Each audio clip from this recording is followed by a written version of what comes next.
the last NXT show before TakeOver 30. We're breaking it all down. It is I, Dr. Ted McNaylor, joined alongside young Grasshopper Colin, and we have a special guest contributor today, the man himself, MSG. Normally, we would see you on the Like the Fuse, which is the AEW Dynamite review. What? Where am I? Are you lost? Are you lost, young man? You got to transfer a student from that all-elite school down the street, Ted. What the hell is this? Oh, that's what it is. This isn't Like the Fuse? No, man. This is the Next Level Wrestling review. How did I get here? Wrong turn in Albuquerque. How did I get here? I do so many podcasts here on this network. I don't even know half the time where I'm at anymore. What's up, guys? Yeah, apparently I'm right here on the Next Level Podcast review with Dr. B and this guy who's a colon in my side. No, I'm just kidding. My buddy here, Colin Wysong. How you guys doing? Good, man. Good to have you this morning. And so for those that are maybe tuning into the show for the first time, you normally each week review what I would say the best AEW review show online, Light the Fuse, every Thursday. However, this week AEW has been preempted, so now you're getting an opportunity to sit down and review NXT with us. So I'm actually really excited to have you because I really like when someone comes in and gets to talk with us that has not been consistently watching the product, because it's a different set of eyes, it's a different lens, and I'm hopeful that as we discuss the show here, you'll be able to provide some insights and kind of break down some of the differences on the NXT brand versus the AEW brand that you're normally used to reviewing. So very glad to have you this morning, MSG. Yeah, I'm excited. Any thoughts right off the bat? I know the first thing you said before we were live on the air was it was a lot of wrestling.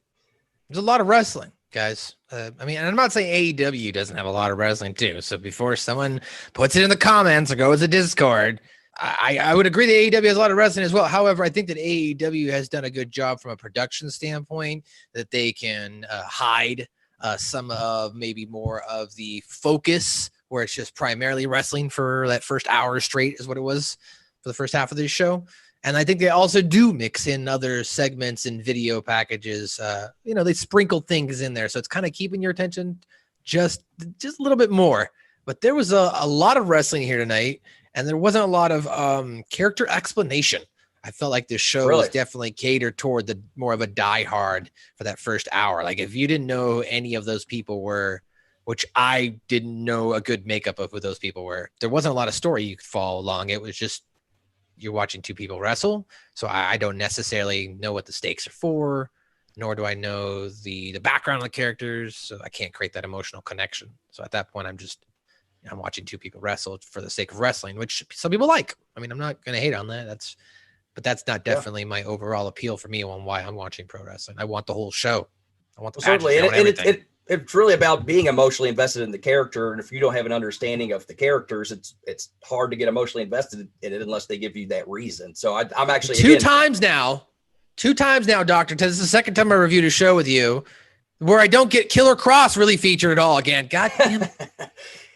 I know I think weren't you saying that was something you were excited for? I was like, that might be the only silver lining here, that I'm going to get to see Killer Kross. I mean, I got to see a package, and I've gone back and watched the stuff on like YouTube. Like, I wanted to see something like heading into the pay-per-view, but we can get more into that when you get there, Mr. Wysong. Because I'm sure that you're awfully quiet over there. How is your day going, buddy? Mr. Was it Random Pod Guy?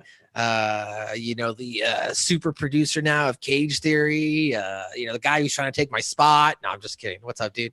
There's no need to take spots around here. There's plenty of wrestlers that Ben can pull off the indies to get producers for. So we're nothing. We're okay over here. Yeah, we've got plenty of talent that can come in here. Ted, I just want to know, does this new student have his homework? Yeah, I'm not your student. This is more like guest speaker or more like lost guy who's a stoner who end up in your class. Those all elite students that all they do is smoke weed all day and just hang out. I didn't say that. They're like the Fonz.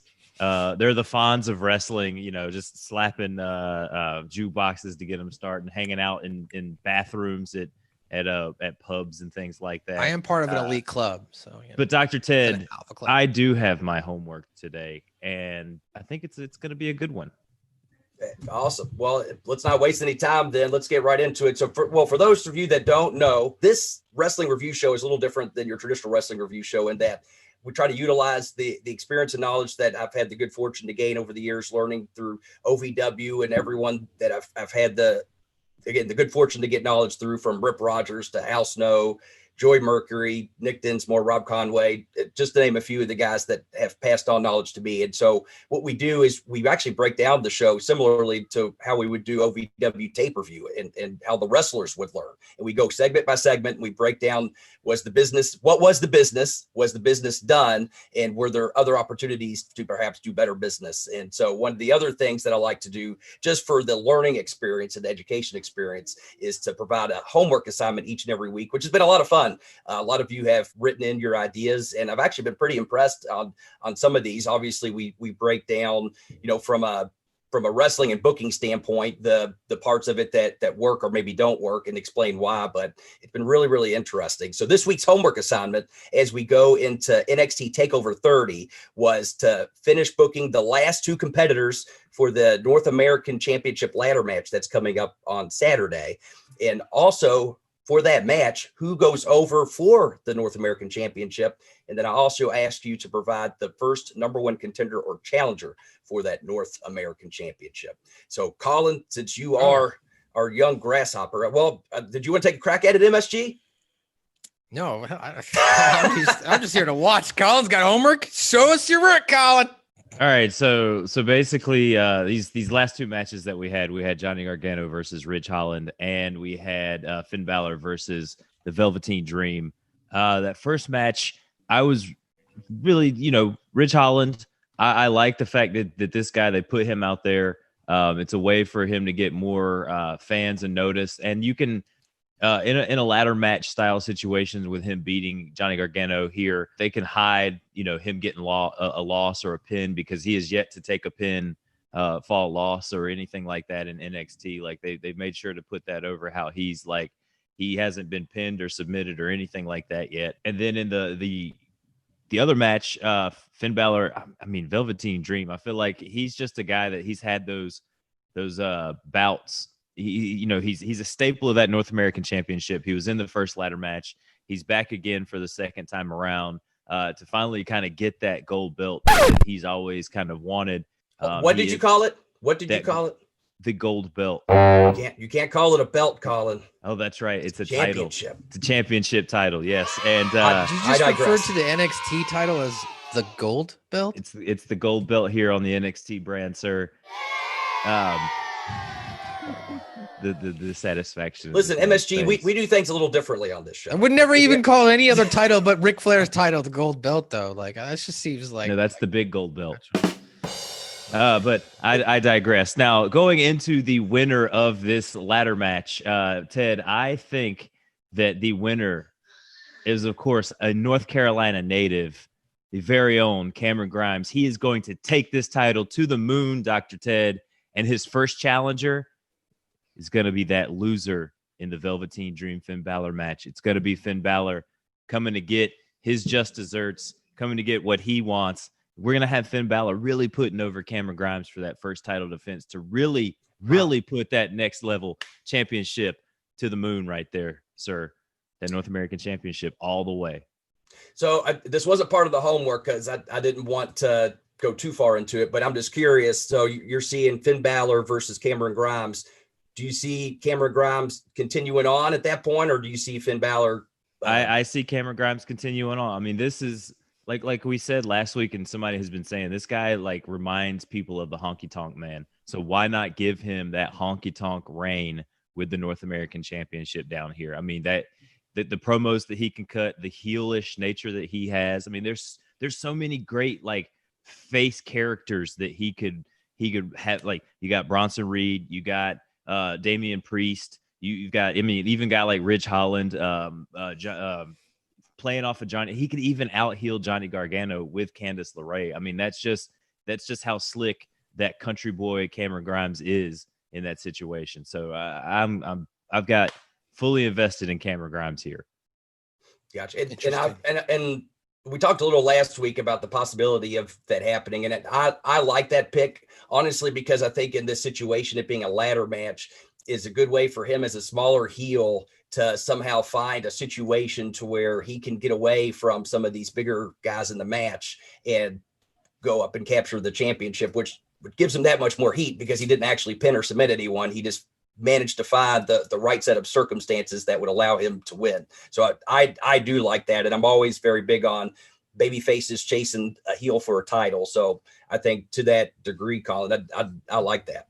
MSG I think also in the ladder match, you're going to see the way that Cameron wins is because Damian Priest and Bronson Reed are going to, they're probably going after Cameron Grimes, and then they realize they're right there with each other. And they kind of already have this big guy kind of hatred for each other. And I don't know if it's maybe more so of a competition type of hatred for each other. And they're going to just see each other and go straight for each other. And that's where Cameron Grimes is going to be able to sneak his way to the top. I like it. MSG, I was going to ask, what are your thoughts on that? Did Colin pass his homework? I mean, it sounds like he passed his homework as far as what he passed it to you to turn it in.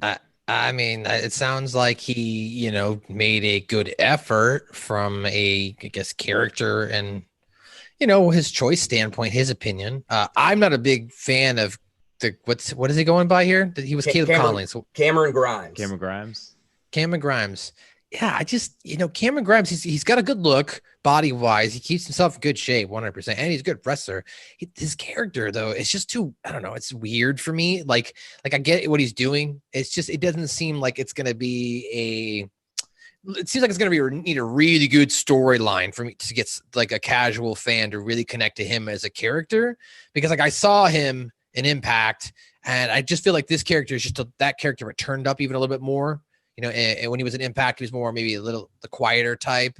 But that same style of wrestling is still there. So I definitely feel like he's got a good voice on the mic. I just don't feel like long-term he's going to be like, I don't know, a big star unless he changes his look. He needs to cut his hair, trim the beard, do something. Like, I don't know. He just kind of comes off as too unkept, too grungy kind of looking. And I get that's people from the South. You guys are more from the Southern area, more so I don't know. So I can't relate to that. It just comes and maybe that is the difference because I am a Southerner. Bojangles. Yeah, exactly. There you guys. But to counter that point, here what I would say is, but to counter that point, I'm from the Northwest where you've got like hipsters walking around, so I have nowhere to talk. So, you know what I mean? What I was gonna say though is, can you think of anyone else really on the NXT roster or anyone else that really has that look and feel to you know what I mean? That type the other two guys that were that are in this match besides what was it?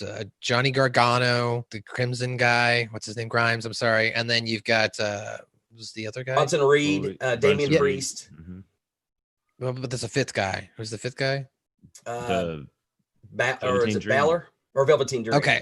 Dream. Okay. So if you've got Dream and the other two people, like the other two smaller people, if you take them aside, Bronson Reed and Damian Priest, I was like, yo, I like these guys. Like, I mean, obviously I know who Punish Martinez is, so I was like, wow, he's looking really good here. And then this Bronson Reed guy, I was really impressed. This guy that, I had no idea who this guy was, but he was a big dude. And I was like, all right, I like this guy, Yeah. He looked like a typical pro wrestler when he came in and smashed on folks. So like, I can get behind that too, right? It's just a powerhouse monster, typical storyline. So I think those two guys could be your future of that division. And I think you could spin them off. Like you could have one of the other wins it, or one of the other gets screwed by the other and loses it. And that they spin off into their own North American Championship, because I think you can do a couple. I mean, that Johnny Gargano match, who he fought against Ridge Holland at the beginning of tonight, which I guess I don't know when you guys are going to get in here, but I was like, man, this could just be its own feud itself. Like the way those guys were beating the crap out of each other. It's like, so like you could do that. You got Velveteen Dream and Finn Balor. They could do their own thing too. I mean, there's a lot of things you can do, right? Where you don't need the championship belt to be involved. Absolutely. I think there could be multiple pieces of business in that North American Championship match. Say, someone else, whether it's Cameron Grimes or not, whoever wins the championships, two other guys can spin off into their own thing through it. And so I think there's going to be a lot of business done out of this. Colin, I did want to ask you, because the other part of the homework, obviously we asked people to name the winners prior to. Did you have the correct picks?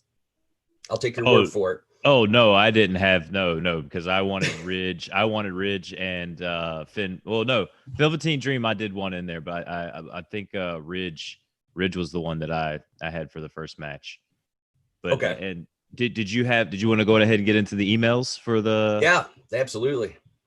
Do you have them pulled up? I have them pulled up on my end. Yeah, okay, I've got them. I've got them if you pulled want up. to I go can ahead, go in. This one is from Joe Atherton, the newest member of Hameen Media Group here, as he is now the new co-host of the Smack Attack. Dear That's Dr. right. Ted and Colin, I'll be much quicker this time around. Here are my picks and the reasonings behind each one. Gargano to defeat Ridge. Gargano is Mr. Takeover. You can't have one without him. Ridge is new to NXT, so to new fans, isn't that big a star. Takeover all about the cream of the crop, which is why I feel Gargano will win. Velveteen to defeat Finn. The WWE seems to love to reward real-life pieces of shit. I'm absolutely baffled on how they could bring this guy back with the allegations surrounding him, but I shouldn't be. So in true tone-deaf WWE fashion, dreams sadly to go over. The winner of the ladder match, Gargano, rebuilding NXT in his image, begins with reclaiming his North American title. His first opponent, if the rumors are true and certain phenomenal SmackDown superstar could be headed to NXT soon, who better than AJ Styles to feud with the heart and soul of NXT? Athers. Wow. I mean, that would be, I mean, to me, that's a great matchup for sure. I mean, I would love to see those two have an opportunity to get into it together. What are you laughing at, MSG?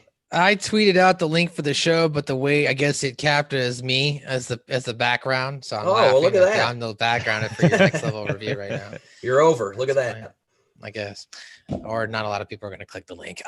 You know, and that's what I was laughing at. I'm not laughing at Gargano. I thought he, you know, seemed to be impressive. You know, like, I don't know. Everyone's all very high on Johnny Gargano. I watched him tonight. He seemed like another wrestler. He took a really bad, nasty bump. Yeah. That was a scary moment. We'll definitely get into that. Yeah, I want to break that down as far as, especially talking about the mechanics of what happened and how it could have been avoided. And we'll certainly get into that. But I'm just glad he's okay. I love that matchup. I would say would be my thoughts is simply Gargano over the last few weeks, MSG, he has made it known that him and his wife, Candice LeRae, want to have both the NXT championship as well as the women's championship, the men's and women's championships, to bring it to their own home. So to me, I feel like the North American Championship, sure, I think he can make, well, obviously the match with AJ Styles, that's a main event caliber match right there. So I'm not discounting it. Maybe it will happen. And I would be just as excited to see that match if it were to happen. My thoughts, though, are with what he has established, at least on television the last few weeks, that with his sights going towards the NXT championship, I almost feel like, and we talked about it last week, that this may potentially, especially since Keith Lee has, Mia Yim by his side, I'd say you create a situation where Candice LeRae becomes the women's champion. Keith Lee, say something happens with Kross this Saturday and he retains. And then you have the opportunity to come up with, and I know some people might not like this or not, but to me, from a story standpoint, I think it could very easily head that way, would be into a mixed tag situation with both titles on the line. We have Keith Lee as the champion with Mia Yim against Johnny Gargano with Candice LeRae as the women's champion, but the winners will be the co-winners or we'll get both championships. And that would be a sneaky way as Johnny Gargano, the heel, to end up going over. And that's where we talked last week. This would be one of the few situations where I think if you worked it correctly, you could do an actual intergender match where women can touch men and men can touch women. And then Gargano does something to pin Mia Yim to become the NXT champion, simply because I think the heat in that and not actually defeating the champion, what a shithead, you know what I mean? To defeat a woman who isn't even the champion to become the NXT champion. I can see the heat in that. Will they go that way? I'm not sure, but to me, that's where I personally feel like I would go with Johnny Gargano. That being said, Athers, I think it's a great idea, and I actually hope you are correct, because that would be an incredible matchup, I think, to see Gargano and AJ Styles. Well, he is 2 for 2 right now, Dr. Ted, but we're going to get to I know this kills this man to write this short of an email.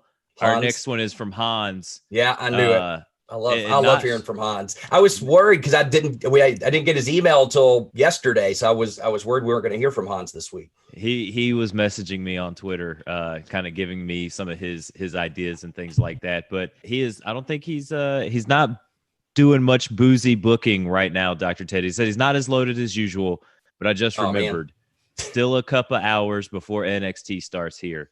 Number one, Finn and Ridge. Dream is still on thin ice, and Gargano has his shit with his wife. So basically he's saying that Finn and Ridge are going to be the ones going over. And just as you said, Dr. Ted, of course, Gargano has those plans with his wife to go for that NXT championship. And then, of course, Dream, still on thin ice. But apparently that doesn't matter. Number two is going to be Cameron Grimes wins the ladder match. He doesn't give reasoning. He just puts the name. And then his first defense will be against Dexter Lumis, since Dexter Lumis was not able to compete in the ladder match, but he did win. So he kind of has that claim, and he just wrote names. So I'm kind of throwing this in there. Lumis does have that claim that, hey, I won that spot. I didn't get my chance because of injury. I want my shot. I want my opportunity, since that's kind of the key word here around this ladder match at the North American NXT Championship. Interesting. So obviously it would depend on how far away Dexter Lumis is to returning from injury, and hopefully, soon. With a fractured ankle, you're looking at a absolute minimum of 6 to 8 weeks for soft tissue healing, but probably longer than that. So I would say it's probably unlikely. That being said, I actually really like that pick simply because I think the dichotomy between Dexter Lumis, who's kind of a more reserved, he's got that manic character, but he's very kind of quiet and has the, just the gaze that he gives. And Cameron Grimes is obviously the more boisterous, over the top, loud character. So I think just the difference of those two in a feud would really paint a picture and really kind of establish both characters individually, because you would get to see the huge contrast in their characters. So I like that. I would, my concern obviously just comes from more of the medical standpoint and whether or not Dexter Lumis will be ready to go soon enough, and hopefully sooner rather than later. But I'd say, unfortunately, probably you're looking at least another couple months before Dexter Lumis is able to come back. Obviously wish him the best as he continues to rehab. But as far as a match and feud goes, I think right on the money. I think that's something absolutely could be very, very good. What are your guys' thoughts on that? No, I like the booking overall. Have you had much time to watch like a Dexter Lumis MSG? Do you know, did the one episode that you did with Ted, kind of the first episode you guys did together, was Lumis on that show? Do you know Sam Shaw's work? I don't remember. I don't remember if Dexter Lumis was on that show. I mean, I know, of course, who Sam Shaw is of Impact Wrestling when he played his Dexter character there, if you will. And then, of course, he has been in ring action against our own Greek god Papadon right here on Hami Media Group, as well as you can check out his brand new podcast, the New Force Order podcast, episode number 74, just dropped right here on hackerhami.podbean.com. I don't know who shills more, MSG or Professor. Well, I shill for Hami Media Group. It's all about, you gotta work, gotta sell. It's all about selling. Gotta sell. I feel like, want to be a commentator, you got to sell. I feel like MSG and Cameron Grimes have a lot in common there. They're really good at just selling their brand and getting it out there and just selling. And I'm sure MSG is thrilled with that comparison. Yeah, thanks. All right, guys, we're gonna go ahead and get started. Now, I want to give my thoughts real quick. I'm sorry, Ted. Let me give his thoughts. I'm not necessarily disagreeing with anyone's thoughts and opinions. I think he can go several of these directions. My pick personally actually would be Damian Priest in this match. And the reason why, not Cameron Grimes, and again, I said I could absolutely see him as a valid win here because of the circumstances. That being said, I also think as a heel and just as a loudmouth character, he has plenty of ways he can get heat and go into a different feud. I don't think he necessarily needs a title to hold over other competitors' head to get his heat. I think he can get heat in a myriad of other ways versus someone like Damian Priest, who from the last big show came off a loss to Finn Balor. I feel like getting a win back here and starting to build up. He could be a large heel that other baby faces could go against, and over time start to create heat, which again, heat is one of three things. It is either a desire, a want, or a need that you create for the audience. And I think over time with Damian Priest as a large heel, as long as hopefully he starts to work his size more, he can build a lot of good heat. And so that way, when the time comes for a smaller baby face to topple him for the North American Championship, then you've made a brand new baby face through that. So that would be my personal pick. And again, I'm not saying the other picks were necessarily wrong, but that would be my rationale for why I would like a Damian Priest, say, to win that championship in that match. Hey, Dr. B, if Colin Weissong wanted to be a pro wrestler, he's already trained to be an improviser. If he wanted to be a pro wrestler, would you take him under your wing, and would you mold him and shape him and turn him into... Don't forget I have a Brazilian Jiu-Jitsu background as well. He's got a Brazilian Jiu-Jitsu background. Anyway, would you take him into... make him Man Beast 2.0? Could you do that? Would that be a project for you? Well, here's the thing is in order to properly train someone in the wrestling ring, you got to have a good bump guy. And I'm at a point in my career where I can't take the bumps like I used to. So yes, I absolutely will, as long as you, MSG, are willing to take the bumps. No, you got Silvio and Seidel down there. Let them take not Silvio. He can't take bumps. Yeah, Seidel can take the bumps. What are you trying to do to Silvio? Seidel can take the bump, is what I'm saying. That's what I'm saying. MSG has heat with Silvio. You heard it here I'm first, not. You're trying to set me up. You're trying to set me up. I just bought his shirt. I just bought his brand new shirt. I don't got heat with Silvio. All right. Brand new shirt's coming. So I'm just saying. All right. Well, we're gonna hop into this first match here. We've got the first North American Championship qualifier. We've got Johnny Gargano with Candice LeRae versus Ridge Holland, and Ridge Holland's. They're giving him the full entrance treatment. They're really putting the spotlight on this guy. And Ted, I think all three of us, this is really the first time we've gotten to watch singles action from Ridge Holland, and he came out like a beast. Really just shoulder tackling, taking it to Johnny Gargano, and really the match didn't turn for Johnny Gargano until he hurt his neck after that botched crossbody, whatever they were trying to do there with that reversal. He played the neck up really well. They did the spot where, he's trying to get at him and the ref's like, no, Ridge, stay back, he's hurt. Candice is yelling at him on the outside. I was very worried after this spot because he looked like it really, really hurt. He was bothered by it. I thought they could have gone home right then and there, but no, they continued the match for another 5 or 10 minutes. It reminded me of, I think Hiromu Takahashi over in New Japan. You might know better than me, Schaffer, when he got his neck broken by Dragon Lee. Well, I don't watch Karate Fighting Championship. Come on. He continued the match for another good 15, 20 minutes afterwards. And Hiromu had a broken neck. There's no telling what could have been wrong with Gargano. And they still did work on the necks. I know you put heat on it, that type of thing, Dr. Ted, but from your perspective, if you really think a guy is possibly hurt, especially with his neck, is that something that you do? Do you go after the neck that way, or in your professional opinion, what are the precautions that you take there if you think that you've got a guy that could possibly be hurt like that in the ring?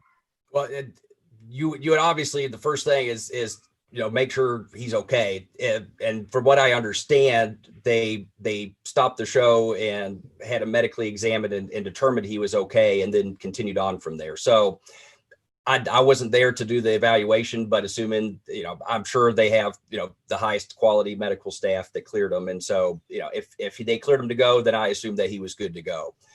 You're absolutely right. If there was any indication or even thought that, he might not be okay, then no, we're done here. I would not have allowed the match to continue.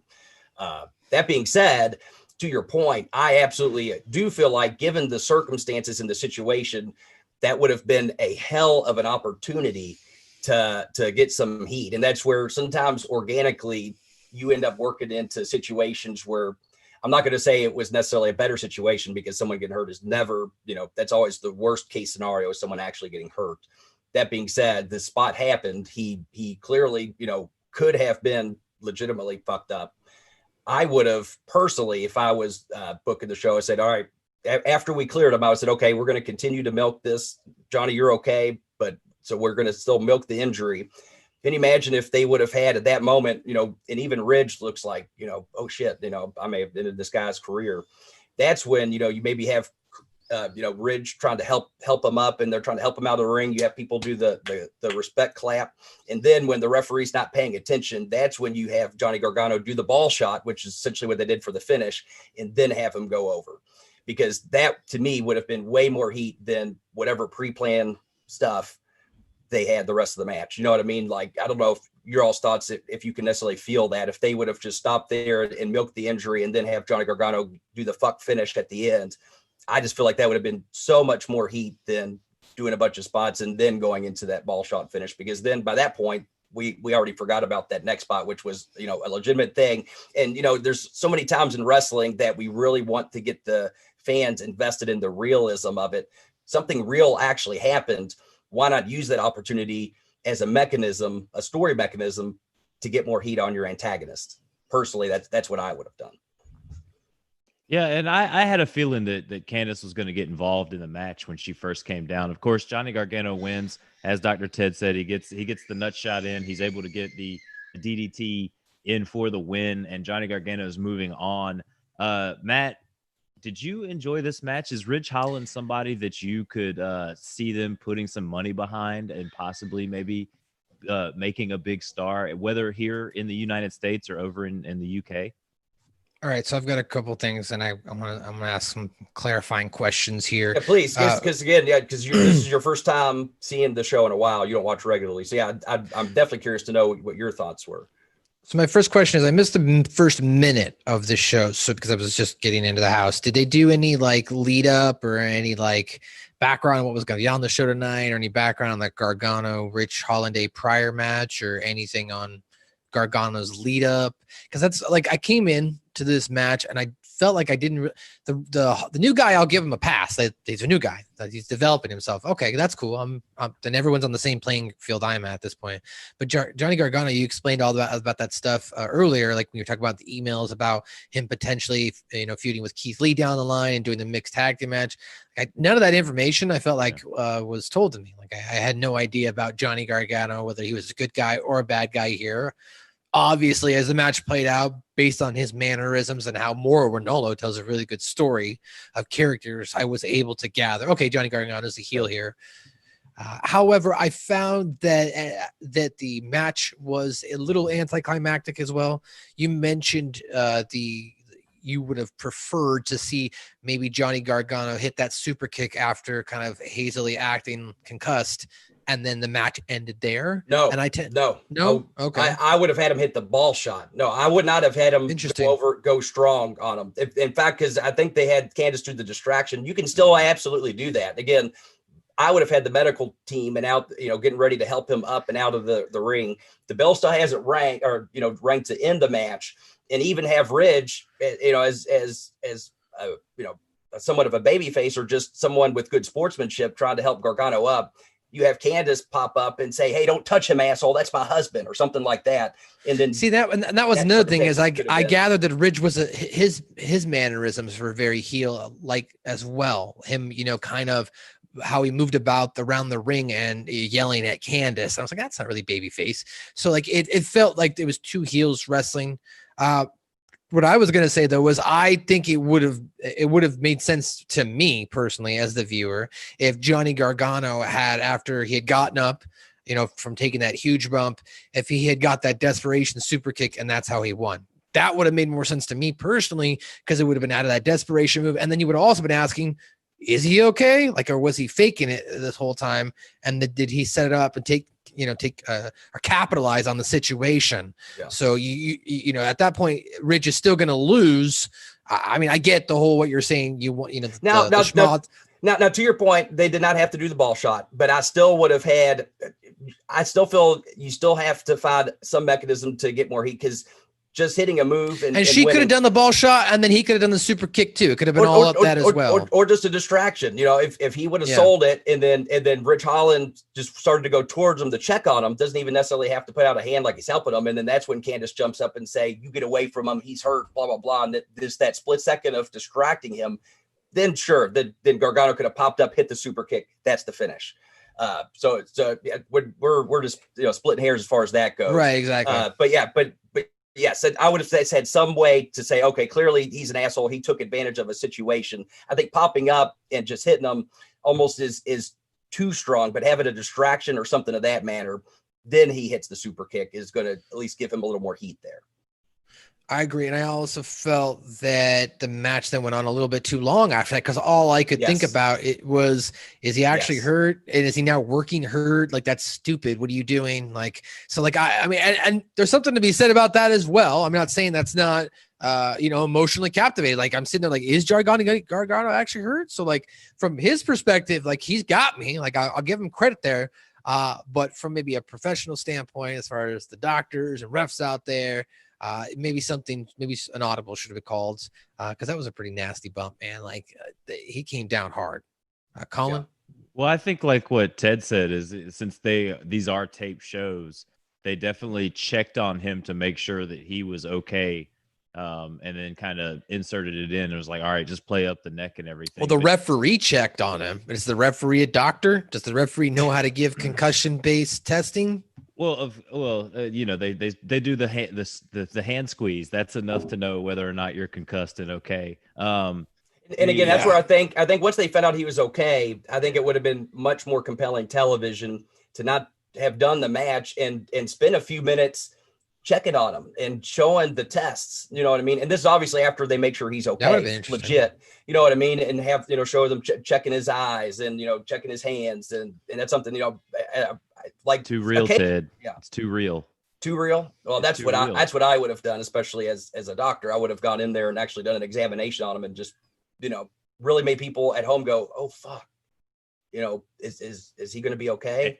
Everybody at home was already going, oh fuck, when they saw that botch, so they got to continue. I'll tell you what, I agree. Until he got up and started doing spots, and then you didn't necessarily feel that same emotion. You know what I mean? As soon as they started getting 5 minutes to wrestling, then I would have taken 5 minutes of that emotional connection over the wrestling. Like if them checking on him, like worrying what's going on. Like, wow, okay, is Johnny Gargano going to be, this is great to start off the show. Is this guy done?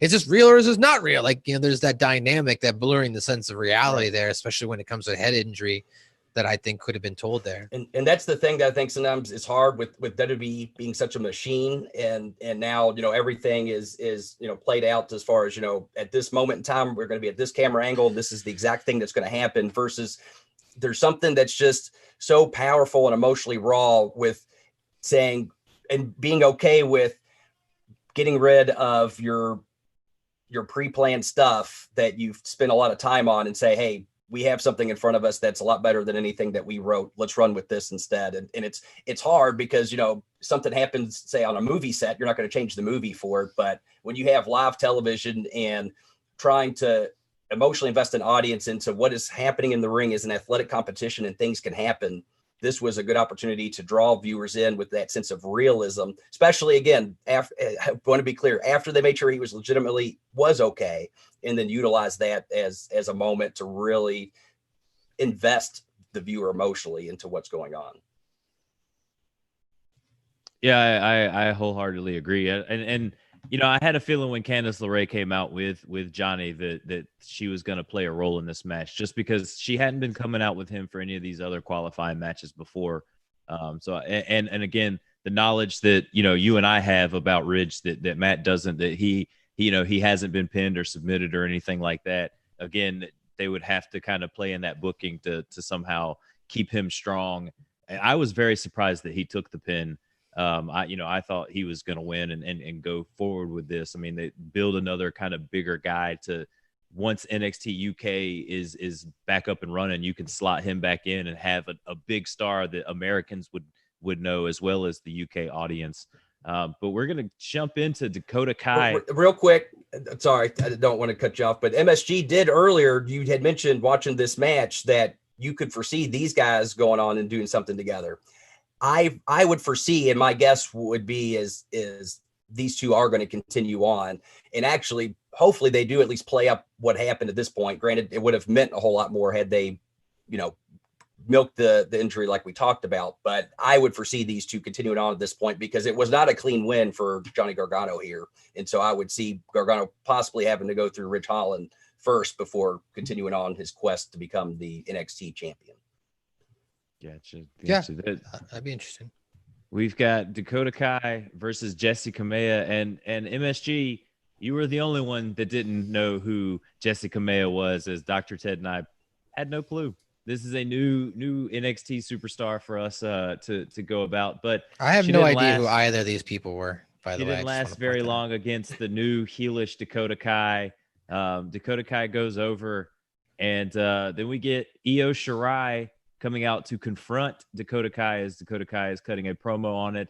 And this poor defenseless Dakota Kai, who's been wanting to do it on her own, unfortunately is not doing it on her own, as Raquel Gonzalez comes out from the back and just viciously attacks Io Shirai, picks her up, carries her to the ring, throws her down on her face, and the two heels of this dynamic relationship just go to town on Io Shirai. They walk up the ramp victorious, and we pretty much end this segment with Raquel Gonzalez and Io Shirai, or Dakota Kai, standing tall here. This was very shocking, very Swerve. I mean, Ted, they've had us the whole entire time thinking that she was going to do this by herself. I mean, we thought this was a whole new Dakota Kai. Like, hey, we're going to shelve Raquel. We're going to do. I mean, this is a big Swerve, and I'm looking forward to seeing Raquel get involved in this takeover match and seeing how Io is going to be able to overcome. Because I still think that the money is behind having Io have this title, and kind of throwing people at her. I just see that if Kai does win this match on Saturday, it is going to be because Raquel got involved. Certainly. Before I give my opinion, actually, as we go forward, I only because I don't want to bias or sway his opinion, I'm going to actually, for these segments, toss it to MSG first, only because I think there's a lot of value in you having not otherwise been a consistent viewer, giving what your thoughts were based on what was on your television screen for the first time. So what were your thoughts on this, MSG, besides not knowing who Kamea was, which I will say, I think that was at least because of the business here, it was a moot point, because obviously her involvement really in the end didn't really matter as much. Right. I mean, I didn't know who Dakota Kai was either. So like that, I mean, that's okay. I guess, I'm not saying every wrestler needs to be telling me who they are, but I did know that she was in this case. The match was a typical good women's match. I'm not going to, I don't want to criticize the wrestling aspect of it. I thought there was some good, interaction between the chemistry between the girls in the ring. The aftermath with Raquel Gonzalez. Raquel. Yeah, dude, she's a beast. She came out and she stole the scene. Like, I was like, man, this chick's a monster. And I mean that in like a sexy, elegant type of way too, because she's not like, nasty to look at or anything like that. She's just a very tall, built, muscular woman. You know what I mean? Like, she seems like she's part of this new generation of women that seem to be cropping up more now in the independent wrestling scene, where you've got these muscular, fit, body built women who are not only attractive but also in peak physical form. So she came out, dude, and dominated here and took out that other chick and took out the Io Shirai, took her head off, and then threw her down. I was like, yeah, this is awesome. So as a casual viewer, that got me. So that was good. That was good. The business here, as far as the match at the aftermath of getting Dakota Kai and her new partner over, her new associate, it worked. It got me into it. So the business here worked, if you will. Yep. And so I like hearing that, especially because what you may not know is the last few weeks, Raquel Gonzalez has been missing in action. And prior to that, as I've spoke with Colin on this show previously, I felt like Dakota Kai's heat was in, she has the monster behind her that helps her take care of business. But the last few weeks we hadn't seen her. I don't know whether was not an explanation. My guess is perhaps something with COVID or something may have gone down. That's me hypothesizing. I really don't know. So don't blast that all over the sheets. But either way, she was gone. She was gone without an explanation. But here we saw she came back, and absolutely it puts that heat back on Dakota Kai. And so I will be interested to see where they go here on Saturday, because on one hand, I could see Kai having a really good run, and it comes down to what babyface is going to be able to go through Dakota Kai with the monster Raquel in her corner.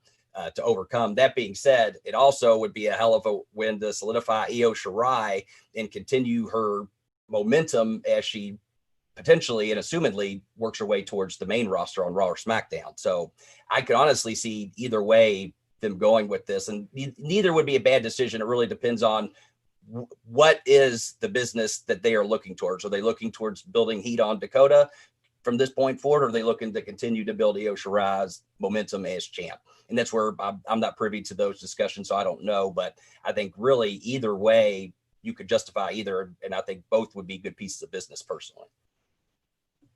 Yeah, no, I think one of the things that MSG said earlier in the first match is that Morrow really did a good job of telling the story, and I think he did a really good job of kind of putting over that Dakota Kai was probably playing us and playing everyone in NXT with the fact that she wanted to go it alone, because that was one of the first things he said. Is he was like, oh, she was lying, like she knew that she was going to do this the whole entire time, like Raquel was just waiting, you know. So again, Morrow, being the great commentator that he is, like really tried to solidify those story elements just to add that extra layer to the storyline. Because Ted, we talk about this, referees don't necessarily get enough play in what they do in the match and stuff like that. And I feel like commentators don't necessarily get enough. Like you could probably do a show where it's like, all right, did the commentator really put the business over here? That type of thing.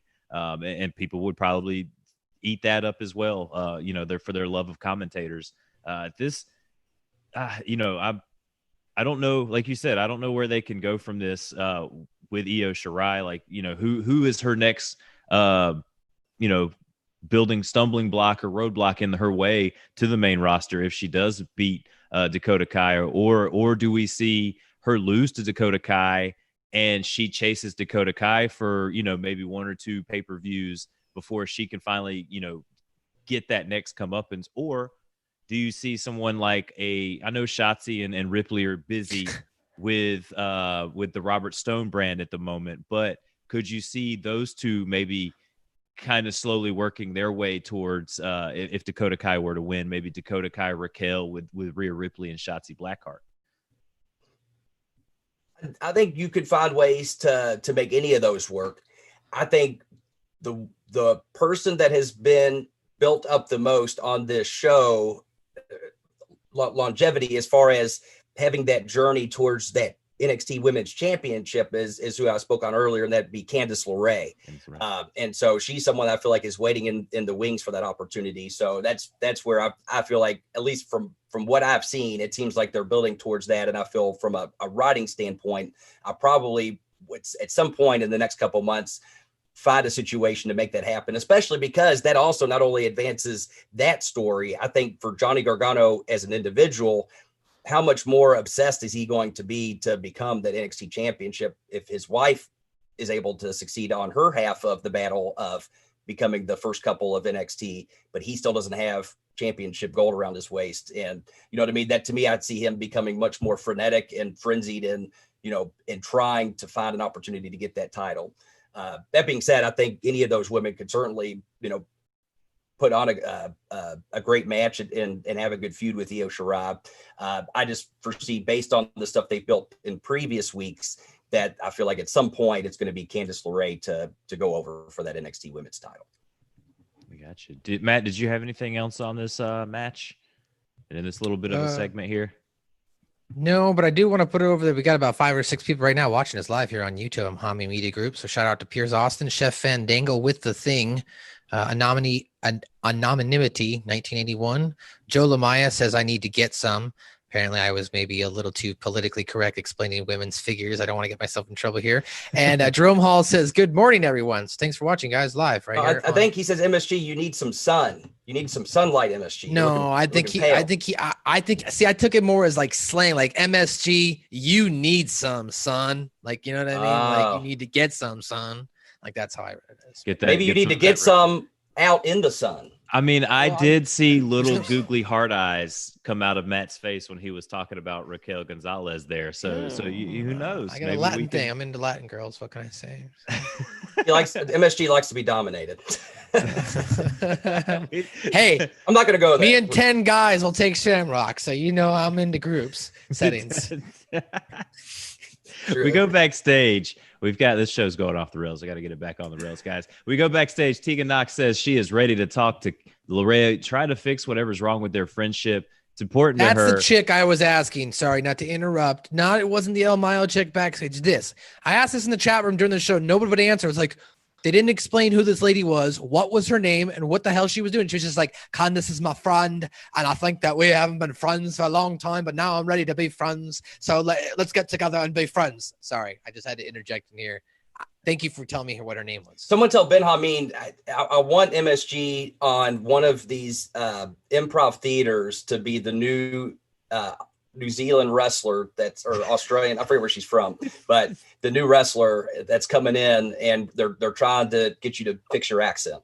And that's your accent. I like that. That's my pitch. Someone tell him. If Piers Austin's listening right now, he just turned it off due to that. I know he's like, not to be confusing. Yeah, Australia, New Zealand. He's like, fuck that, mate. Just turn that right off. Fuck that, mate. This fuck is that ridiculous. guy. God comes on my next level podcast review, tries to do my own impressions. Yeah, fuck him. Yeah, get off my show. Yeah. Well, I don't think they're going to be friends here because Candice. Oh, LeRae, I'm very off. She's Welsh, apparently. Oh wow, she's Welsh. I'm gonna get a lot of heat. Go ahead and send your emails. Athers is raging at the computer right now, rage typing like I'm gonna get these guys. So we go next to Legado del Fantasma versus Breezando and Isaiah. I did at least want to touch on the promo of Tegan Nox because to your point, MSG, at no point, I'm assuming here based on what you're saying, you did not feel any kind of emotional investment in that promo or really have an understanding of what was going on. No idea what the hell was going on, and just went back to her, and they expected me to know what her name was. They didn't even put up a little graphic that said Tegan Nox or who she was. I'm like, who the heck is this person? Yeah, with maybe her Twitter handle or something. Yeah, something. Yeah. And I'd say the other part of that is just from the emotional investment standpoint. The positive is I think she did a really good job memorizing her lines. Unfortunately, that's also the problem in that there was no emotion in that. And again, I felt the same thing. I watched it and I would say it's one of those situations where it goes back to Wrestling 101, what I would tell the guys at OVW all the time, cut promos in the mirror and don't stop until you start believing your own shit.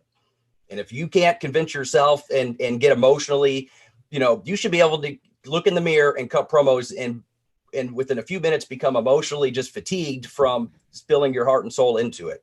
If you can't do that and really emotionally invest yourself into what you're saying, how are you going to expect anyone watching to get emotionally invested? And I say that as someone who thinks that I think she has a lot of talent. I really do. She needs to, if she wants to become a star and really have people all around the world clamoring to see her, she has to become more emotionally invested in herself and find out who she is. And it comes down to looking in the mirror and practicing each and every day. So I just want to at least go off on that a little tangent there. So simply because I think it was and seemingly irrelevant, that's an issue. She could have spent that 30 seconds and been like, holy shit, the rest of the show is fine. But that 30-second Tegan Nox promo, oh my God, I can't wait to see what she does next. You know what I mean? And I didn't get that at all. It seemed like a very much a throwaway promo. I would agree. I agree there too. Go ahead. I was just gonna say I would agree. I obviously I'm not a professional at this point, but throughout my adolescence through college, I acted, and one of the things I did was sometimes you just look up other scripts and you just practice reading lines and trying to capture those emotions. Great idea. And that's something easily that anybody can do, and it's free. Just look up scripts and sit in the mirror.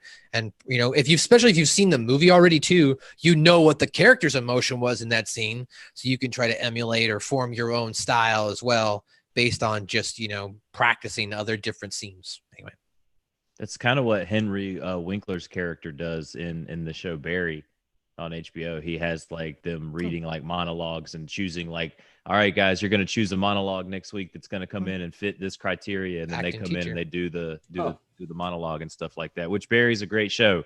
It's go check Barry out if you haven't already seen it.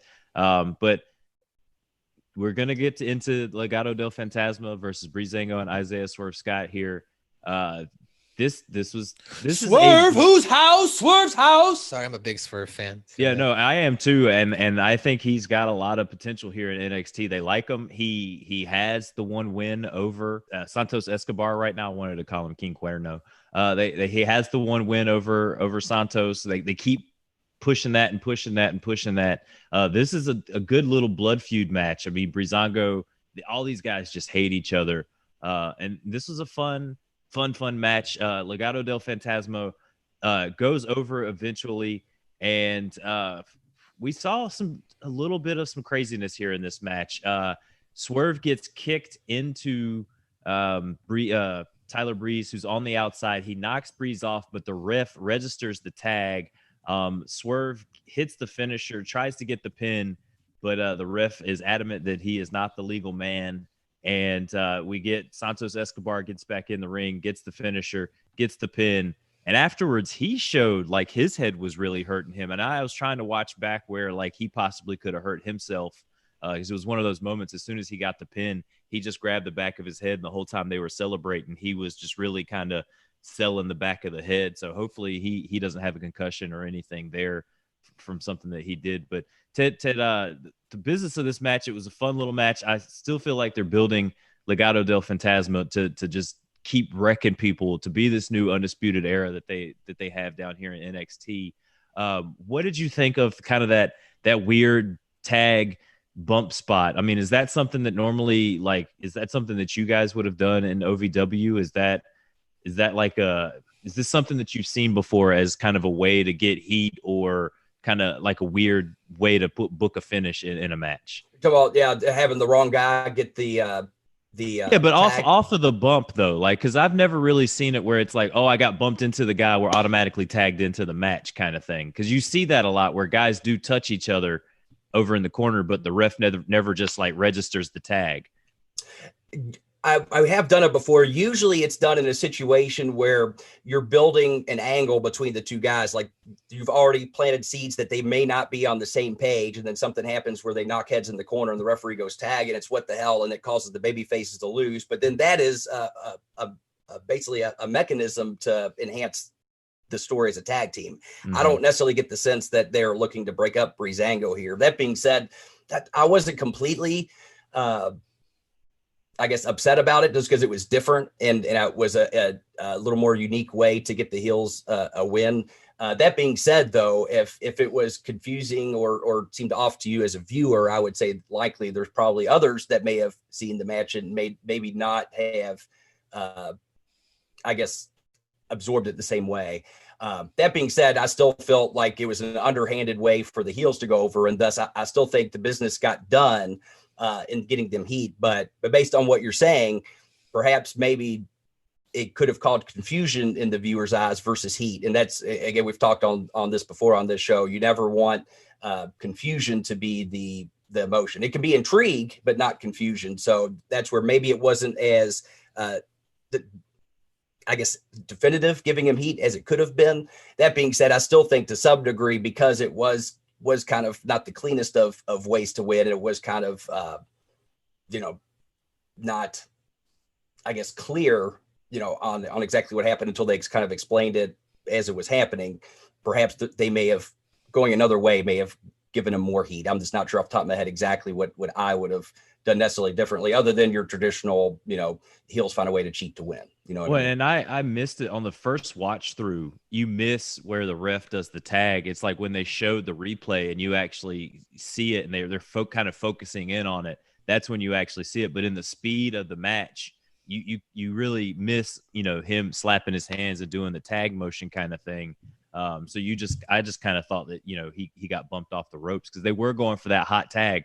Like, he's trying to get out there to get out because he's been getting beat up. But confusing spot, still a fun match. And so to that point, and I hear I'm spitballing here. That's what I like on this show is literally we start talking through things as they come up.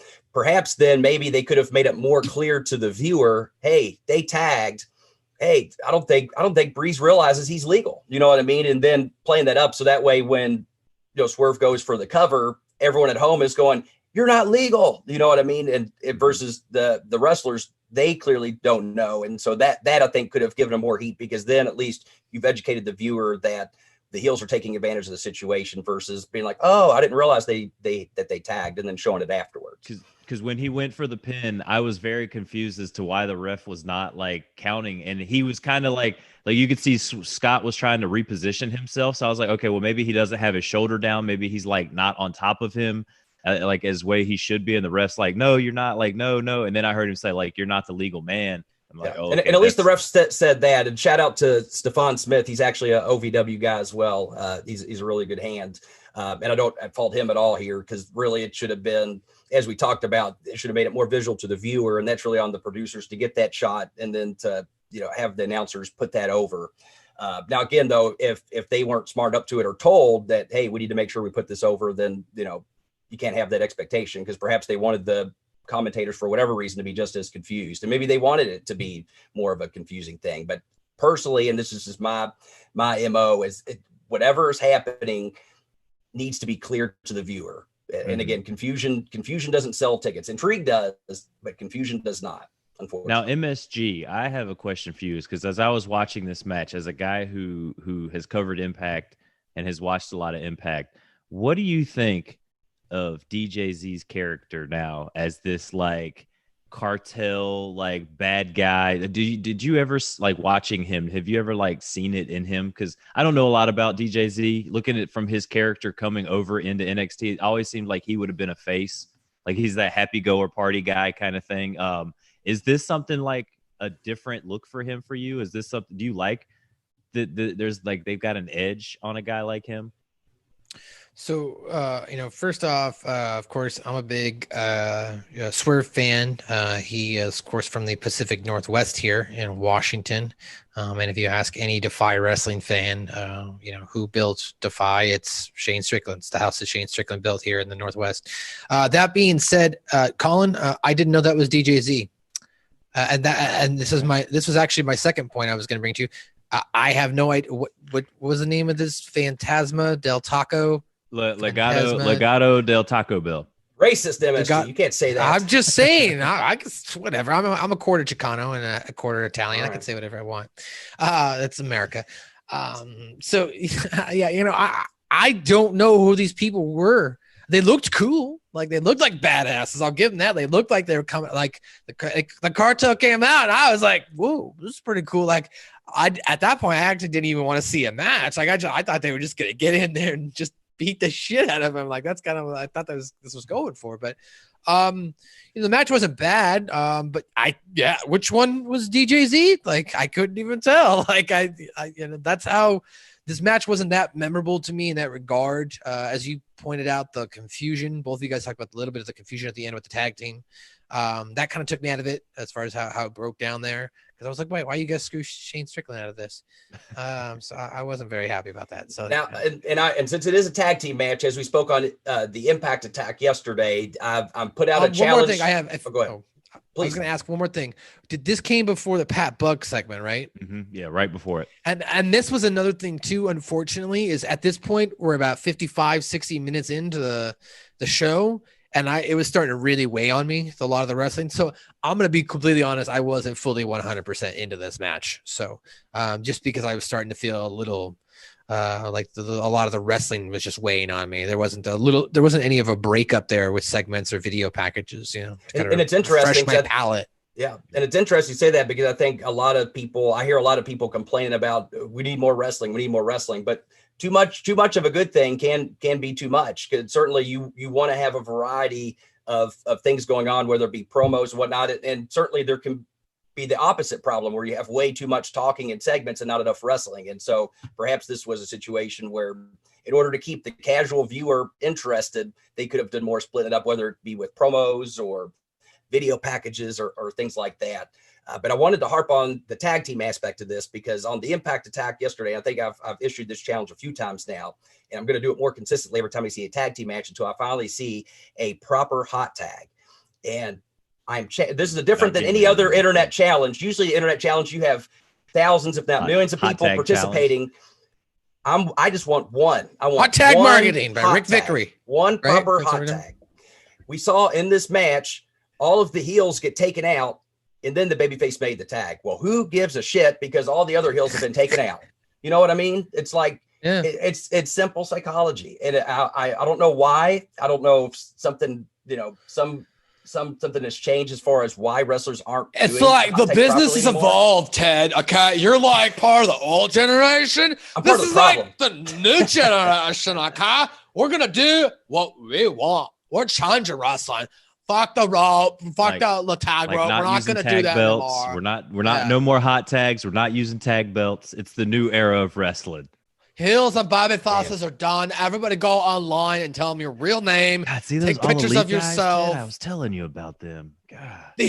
All elite guys. They have no respect for Ted. Either way, Ted. If I can see one proper hot tag, I will sing your praises to the moon. You will win the hot tag challenge. All right, I don't care what promotion, WWE, Impact, Ring of Honor, AEW, I don't care. Show me a hot tag in 2020. Tell me there's still hope for tag team wrestling in 2020. That's your extra credit this week, guys. We want to see your viral hashtag hot tag challenge. You do it with your friends. We want to see we want to see a proper hot tag. Others, if you're locked in your house and your dog has to get that hot tag and you come rolling in hot, whatever you got to do. What I want to see, Hans, get out there and record a hot tag. We got to make this thing viral. Hot tag challenge 2020, Ted. Come on.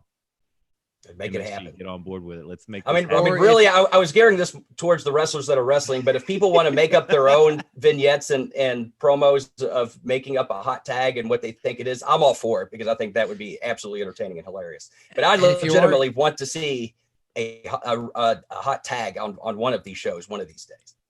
If you are in quarantine and you're hanging out by yourself, just take a video camera, shoot yourself like you're doing one thing, and then change your clothes like you're on the ground, and then just hot tag into yourself. I'm giving you some production secrets. Like I was gonna do that. That sounds like some work. So here's my scene. You're in the kitchen. Maybe you're cooking with your shirt off. Some quote unquote oil spills on you. You go, oh my god, I'm in so much pain. You fall to the ground, and then all of a sudden your other self comes in with clean clothes. Fall. And you slowly crawl and tag yourself in to finish the meal. So there you go. I just gave you an idea. That's a great one. Fantastic. That's a great one. All right. So we actually no. Now I will say this. MSG and I do have this in common with the wrestling. I like the vignettes. I think that's one of the things that really helped the Attitude Era was it was the mix of wrestling and vignettes, and it wasn't just straight talking all the time. It was Stone Cold throwing a title into off the bridge. It was all these backstage things that they used to do, and I feel like AEW does do a lot of that and does do a lot of that right. NXT probably could do a little bit more here. Like he said, it was very wrestling oriented this show. We have had a few more vignettes kind of recently, especially with the Karrion Kross kind of thing. Like we got the pre-film package for that one, but they had been doing some of that stuff. But I have to agree with MSG here. I do feel like this show probably could have maybe one more segment in the beginning here to kind of break up all of the No, you're right. From a writing standpoint, you have to take into account for that. And I think it really comes down to context. The stuff that isn't wrestling provides context for the wrestling, so that way you care about the wrestling more. But I think it also goes back to, like we talked about earlier, had they, and again, it's not something you would have written, but the real life situation with Gargano, that at least had they milked that into a finish, would have at least broken up the rest of the long wrestling match that they had after that. Again, not that anything they did wrestling wise was bad after that, but again, it was undermined by the fact that they had a real moment where they could have really, again, had a huge opportunity to emotionally invest a viewer. And then at that point, seeing all the other wrestling that they had up until that point maybe would have been more palatable because we didn't just see another wrestling match. You know what I mean? I want to interject here as well. I think that another thing they could have done, which is just very easy, very easy production trick to do. They could have just shown maybe more B-roll of them. Like, I think that's a lost art form. Guys walking into the arena, getting ready, training there, pumping up, doing your match. AEW does a really good job of that. Granted, they're in an arena, so they have more of the space to give you that visualization of them walking through the parking lot, arriving to the arena, or coming into the gorilla position. But WWE, being the long, I was going to say illustrious company, the lineage, the now, then, forever, that's something that they've been doing for decades. Like you can go back and just watch Attitude Era stuff. Stone Cold Tears walking into the arena, that got you pumped. So like just simple things they're not doing.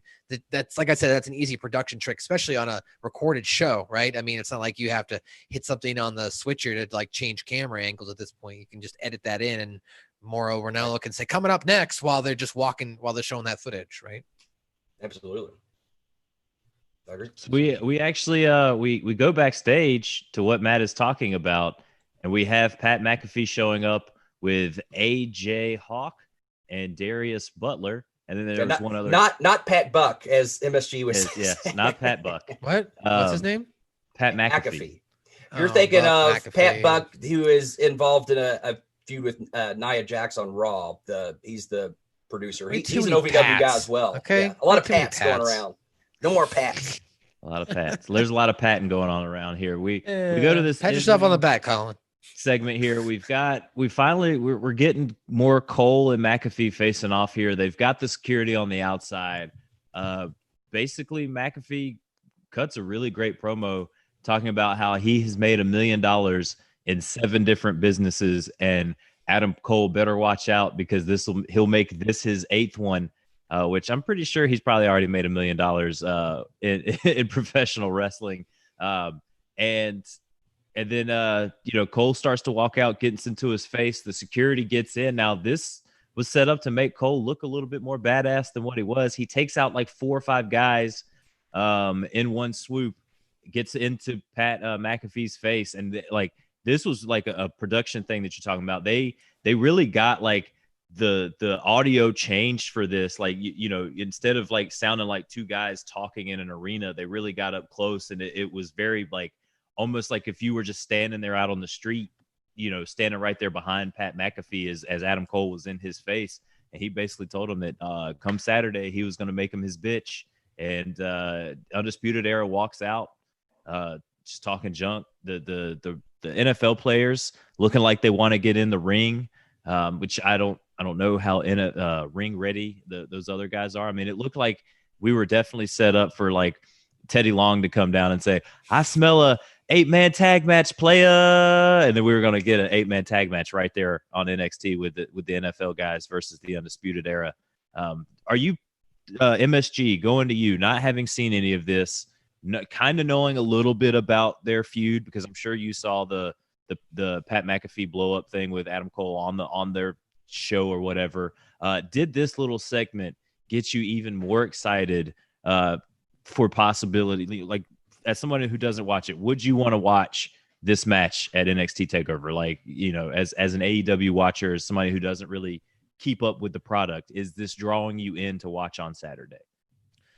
So a couple things. First of all, I think that the second hour of television was like, I felt like it was totally produced and directed by somebody else. Because I felt like the second hour of NXT was so much better, especially with this, how they started right in the middle of, having to come out. A couple things. I liked how Pat really put over Adam Cole. You were you were undefeated for 400 days. You beat all these people, blah, blah, blah. So he really built Adam Cole up and then was like, I'm a badass though. And what are you going to do when I come in here and I make you my bitch, or I make you look less than who you are in your own career, your own, field itself that you've been dedicated, your craft. So I really liked that. I liked that Pat really, put himself over to a point as far as his background, cut a great promo. Obviously Rip Rogers guy, that's the wrestling 101, right? Is as the heel you want, or I don't know if he's the heel in this situation, but as the guy you're taking on, you want to put that other guy over. You don't want to shit on him because you want to make your victory, if it ends up being there, worth something. So I thought he did a good job there. I liked Adam Cole's, his whole ninja, his ninja fighting he did there with the 4 or 5 reps where he took them all out like a kung fu movie. And I liked them using the camera mic, as you mentioned there, rather than an actual live mic to pick up the little conversation there between Adam Cole and Pat there at the end. I didn't pick up on that. I mean, just because I know, maybe it's just I'm a wrestling fan. I never got the idea that the other NFL players were going to jump in. I figured they would do some sort of way to kind of hide them. They have no background and no training, so I don't expect them to jump in the ring. And then to answer your final question, yeah, I based on all this, like this got me. I'm interested in this. I'll probably, seek this match out along with the main event as well. But yeah, I would say good job here, NXT 100. This was like the first time on the show I went, all right, that was awesome. I mean, I wish it had been a little bit longer, but that's something to be said as well. It was only 6-7 minutes, so it left me wanting more. So it was good. So Ted, does that mean that the booking of this segment worked? I mean, it got someone who doesn't normally watch the product to get invested for this match on Saturday. Is that what that they really wanted to accomplish here with kind of this go home segment? Yes, their main goal was to make sure MSG was going to watch this match. No, I'm kidding. It said it on the rundown sheet. We got to get Schaffer to watch this show. I thought it worked. Now I will. Whenever I have bias, like I know someone or someone has some kind of relation to someone that I know, I will admit bias. I try not to be. I truly try to take myself out of it. But knowing that Pat McAfee has extensively worked with the man that trained me, Rip Rogers, and this was years ago when Pat McAfee, as just a fan of wrestling, wanted to learn the craft of wrestling. So to me, I can appreciate him coming in and doing this as someone that truly has an appreciation for the craft versus some ex-NFL guy that is just looking for a paycheck because wrestling's cool. You know what I mean? And I think we have seen that in the past with other guys who've made a transition from football to wrestling.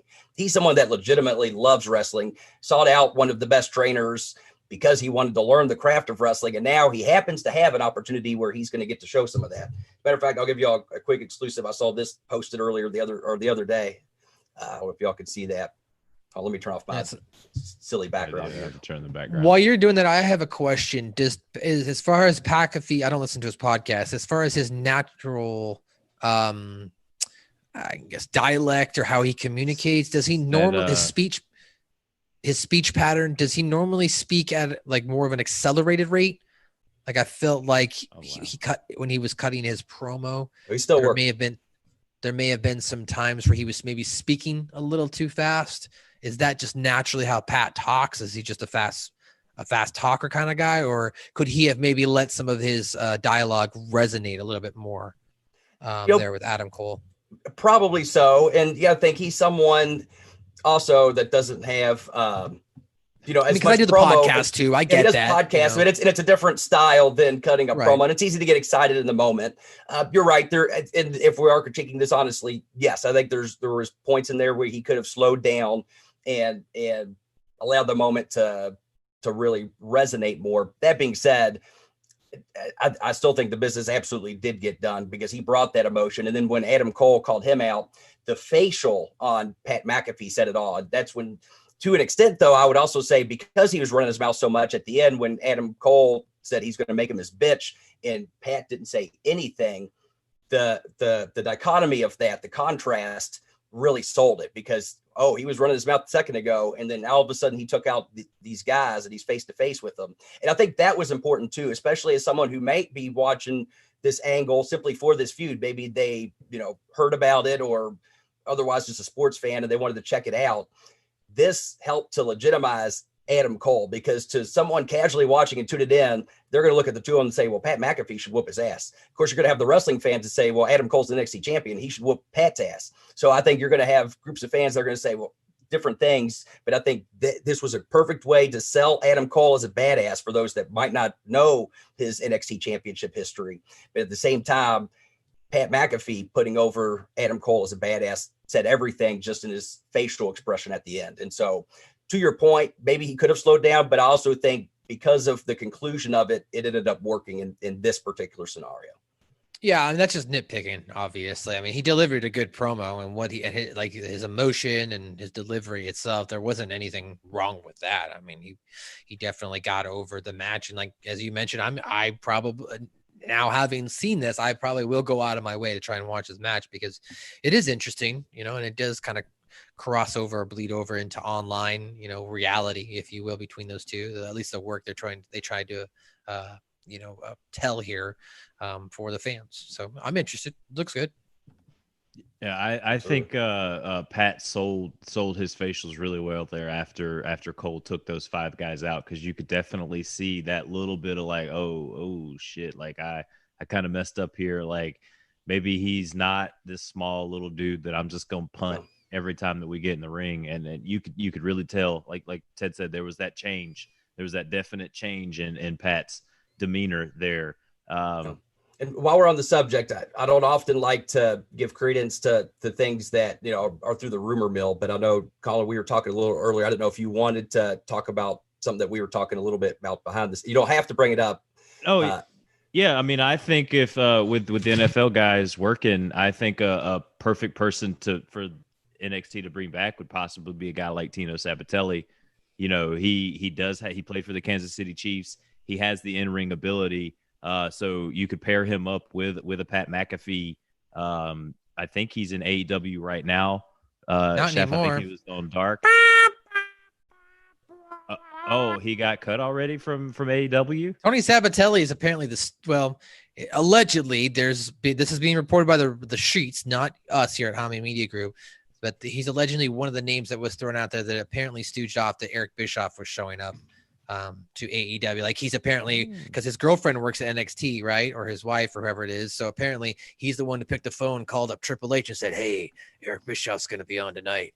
And that might have gotten his job back, because William Alessia, though, is reporting that Triple H actually has reached back out to Tony Sabbatelli. So that might have gotten his job back. I mean, he might have worked himself back into a gig, but he definitely worked himself out of a job with AEW, if that's the case. Allegedly, I don't know. That's just speculation.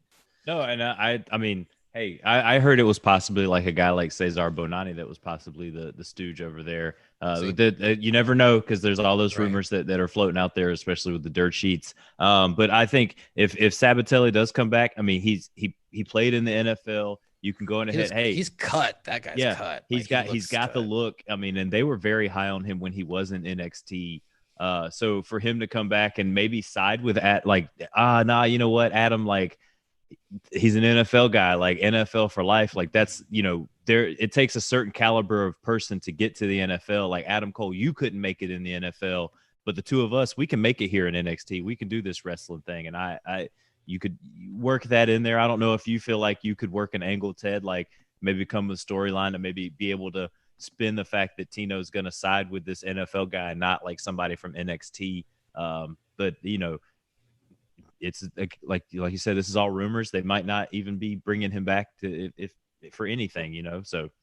And that's the thing. If I feel like, because I think a lot of people are bringing up a good point to saying, to have McAfee go over on Cole undermines his legitimacy, but I would say it's all in how it's done. So if they utilize this as an opportunity for, say, someone like him that's an ex-NFL guy, or some other person to end up, say, he has his NFL crew gets taken out by Undisputed Era during the match, and it seems like everyone's fought off to the back, that's where certainly you could bring someone in that either is a return or someone that hasn't been seen, and use him as the reason why Pat McAfee goes over, someone that, is a wrestler or at least a clear physical specimen to help Pat McAfee go over, because then that puts heat on McAfee that still saves the legitimacy of Cole. And then you have the inevitable rubber match where Cole does go over cleanly on McAfee, and then that's the satisfying moment that hopefully that you're building towards for the fans.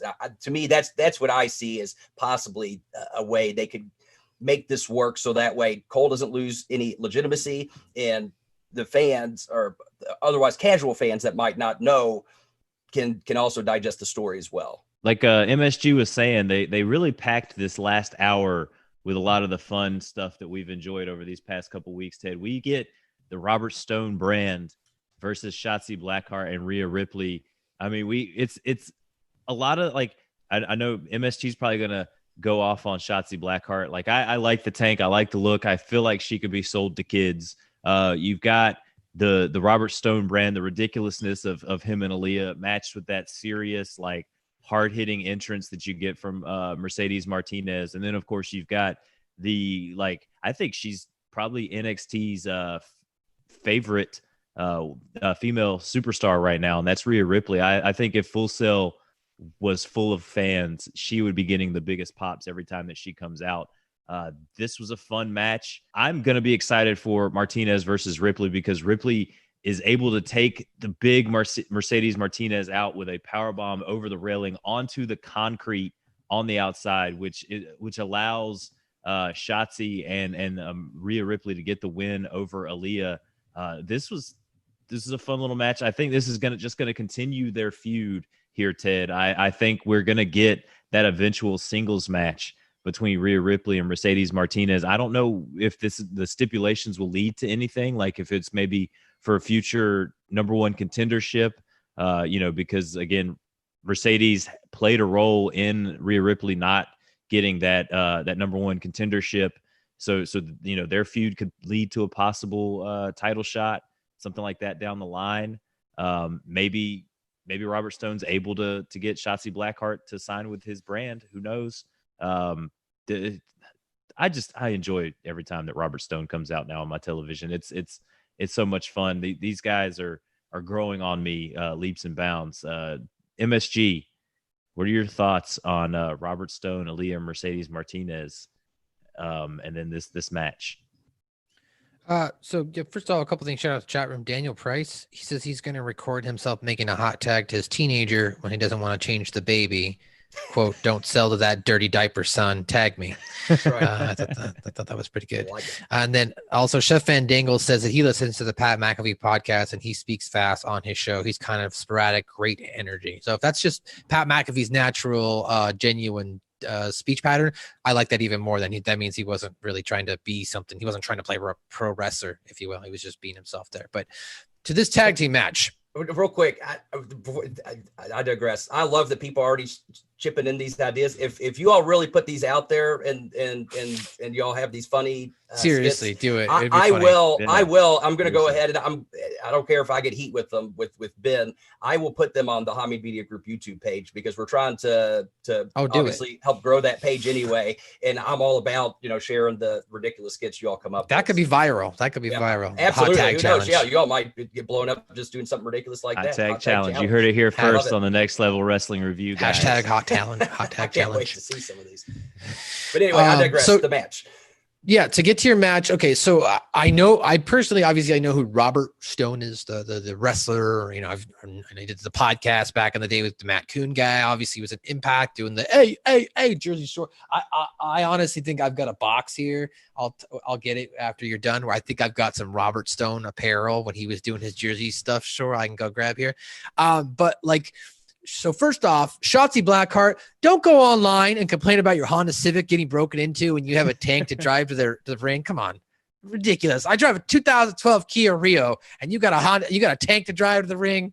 I don't want to hear you complain about it on Twitter. But I digress. I liked this match. I liked Shotzi Blackheart's got a cool look. It was really the first time I've ever actually watched her wrestle. So I think she's got she doesn't even really need to say anything just by looking at her or what her whole gimmick is. She's very animated. She's a character, right? Rhea Ripley, obviously her being, one of the big cornerstones of NXT and of just WWE's women's division itself for their future. So I like them. Mercedes Martinez, obviously a veteran of this industry as well. So the other girl, I don't know who she was. I saw a lot of people in the chat room saying they didn't think she was, I guess she's newer. They found her to be kind of green. And the only reason why she was in there was with Mercedes Martinez and because Robert Stone needed another body. But I would have liked maybe just kind of a little bit more background on the Robert Stone. Like, was he do, because he had somebody else, right? And then she left, Zack Ryder's wife or fiance. Yeah, Chelsea Green, right? So like I knew that just because I knew that from the sheets and just from listening to all the review shows. Maybe it would have been cool just to give me a little bit more about Robert Stone and his brand. What makes the Robert Stone a brand? I don't know. But this also was a go home show, so it's not necessarily time to also introduce new storylines and new things, right? You're trying to get over the current talent as well. So it was a good match. I didn't not like it. Yeah. And to your point, that is fair. It is a go home show. And that's where, though, I feel like it's the job of, say, like the announcers to tell a little bit of that story. Sure, you can't tell everything about every, little bit of the story arc that happened over the last several weeks, but you could at least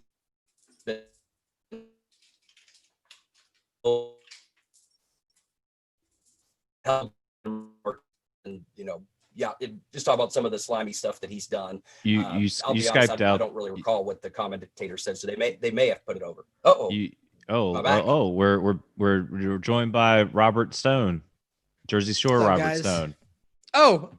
I got all my old TNA swag here from back in the day. I got this in a free box. Like you buy some DVDs and Don West. Here you go. He threw me some free shit. So I'm Stoned out. That's awesome. Ted, you kind of your internet kind of went you broke out up for there you a little bit. Yeah, you broke up. Sorry. What I was saying is I feel like it's the commentator's job to, it is a go home show, to really do more of the, I guess, telling of that story. And that's where I'll be honest, I didn't really listen as far as what they were saying. So they may have explained a little bit about it, but to your point, yes, I always am all about context. And the more context you can provide for the viewer, the more you're going to get the stuff in the ring over. So perhaps they could have done more to sell that story. That being said, of course, my biggest issue with this tag match was there was not a hot tag. I'm still upset. Now, someone earlier, I think in the chat room was saying some people might be confused on what a hot tag is. A hot tag is just all about you build the heat, the desire, the want, or the need for the tag to happen for the baby faces. So you have the baby face scratch and claw their way to the corner, and the baby faces finally barely make the tag, with the heel being hot on their heels to get them. When this tag, both competitors were all the way across the ring, the maximum amount of distance and the least amount of intrigue, because they're all the way apart. There was no threat of the babyface being pulled away from the hot tag. So the hot tag is simply the baby faces are so close, they might not get it. They might not get it. Oh my gosh, they barely just got it. This was not barely. They were clear across the ring. So you have no excitement in that when there's the most distance possible. And so that essentially is what a hot tag is. There's several ways you can do it, but this was not one of them, unfortunately.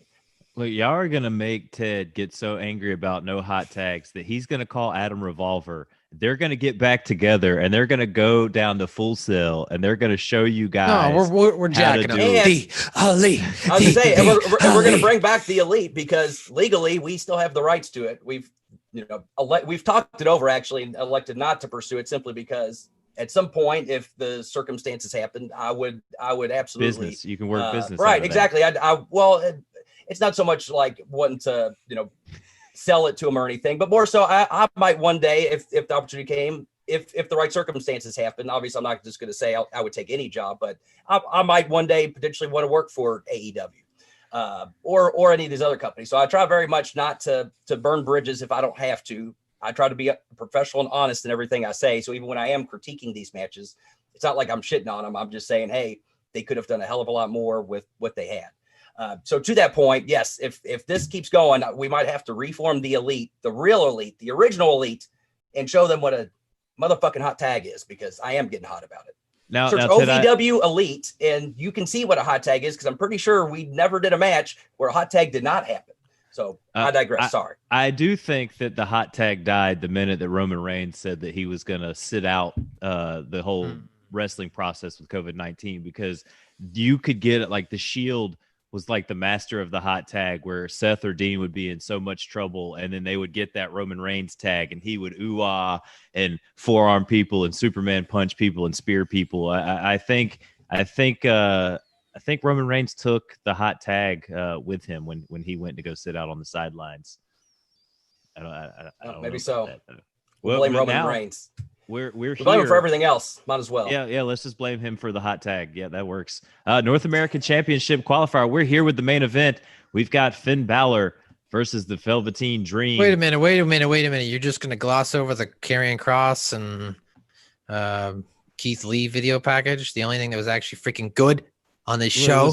It was like a video package. I mean, yeah, but like this is the champ. Package. This is the champ. Like this is what you've got representing as your go home show. Keith Lee and Karrion Kross and a little video package, little vignette. Nothing. The reason why we get the video package is because Keith Lee was his eyes were burned badly last week. Okay, then Kross could have cut a promo. Kross could have cut a backstage VTR. I could have sent that probably in. Getting ready for this match. He's very Show cerebral. me that.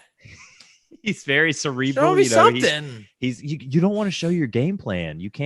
They can't know what's going on in that hideout that Karrion Kross and Scarlett, what kind of magic, what kind of occult mysticism that these guys are working up in the den. It's not selling me on buying the pay-per-view then. And that's supposed to be what you're doing, selling your main event. And they weren't even on the show. They got that nice video package I thought was really obviously well produced by Borash and his team there. But like, I was like, that's it? That's all we got? This is your main event? This is your go home? Anyway, go ahead. North American Championship match. No, I mean, Ted, do you feel the same way about the package though? Whose package are we talking about? We're talking about Keith Lee and Karrion Kross's package. I'm talking about the fact that I didn't think they did enough of like showing Karrion Kross or just Keith Lee on the show itself. And this is your main event, right? This is the big title fight. So MSG, yeah, he's mad. It's a go home show. We didn't get the main event on the go home show. They gave us a video package. Perhaps to that point, they could have had, one either Keith Lee. Well, really, I guess you would have had both because Keith Lee's still on the cell potentially from last week. He had a fireball thrown in his face. So yeah, perhaps we could have gotten a medical update because the viewer at home, there was really no carryover from that other than what people saw in the package. So, I mean, that package could have led to a quick promo by Keith Lee, and put over, that he's still healing, but, he's going to take out Kross, whatever. Keith Lee cuts a good promo, so why not? And that's where also you got to think of the strength of the promo as well, because certain people you would not want them to have the final promo for the go home show. Keith Lee is not one of those people. He cuts a good promo. Karrion Kross cuts a good promo, I think. Yeah. Do you think it would? I think it would have been visually cool if they'd gone to the medical update, and then after the medical update, maybe Kross is watching it on something or cuts back to Kross. Exactly. Kross doesn't have to say anything, and he just laughs. Like that's all you had to do. Like, and I would have been like, all right, Kross. They didn't really give me that. I like that. I can feel that. I could, so they could have done the package the exact way they laid it out. Keith Lee cuts a fiery promo, how he's going to rise from the ashes despite the fireball and take out Karrion Kross.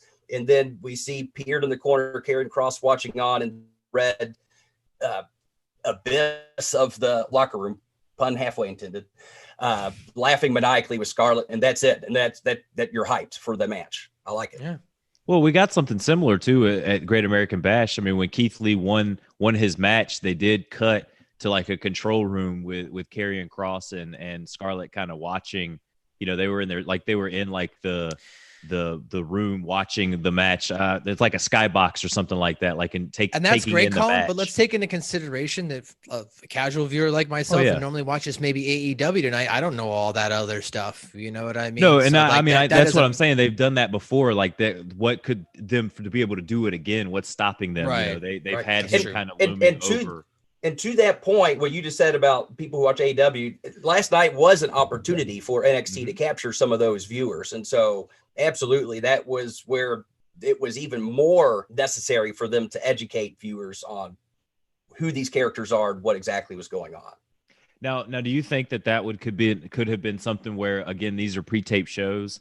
So, I mean, I don't know how much in advance they would have known about, AEW being preempted to where they could go back and kind of put in tidbits to let people like Matt or somebody who's coming over doesn't necessarily follow it, but it's like, oh man, I want to watch some wrestling on Wednesday night.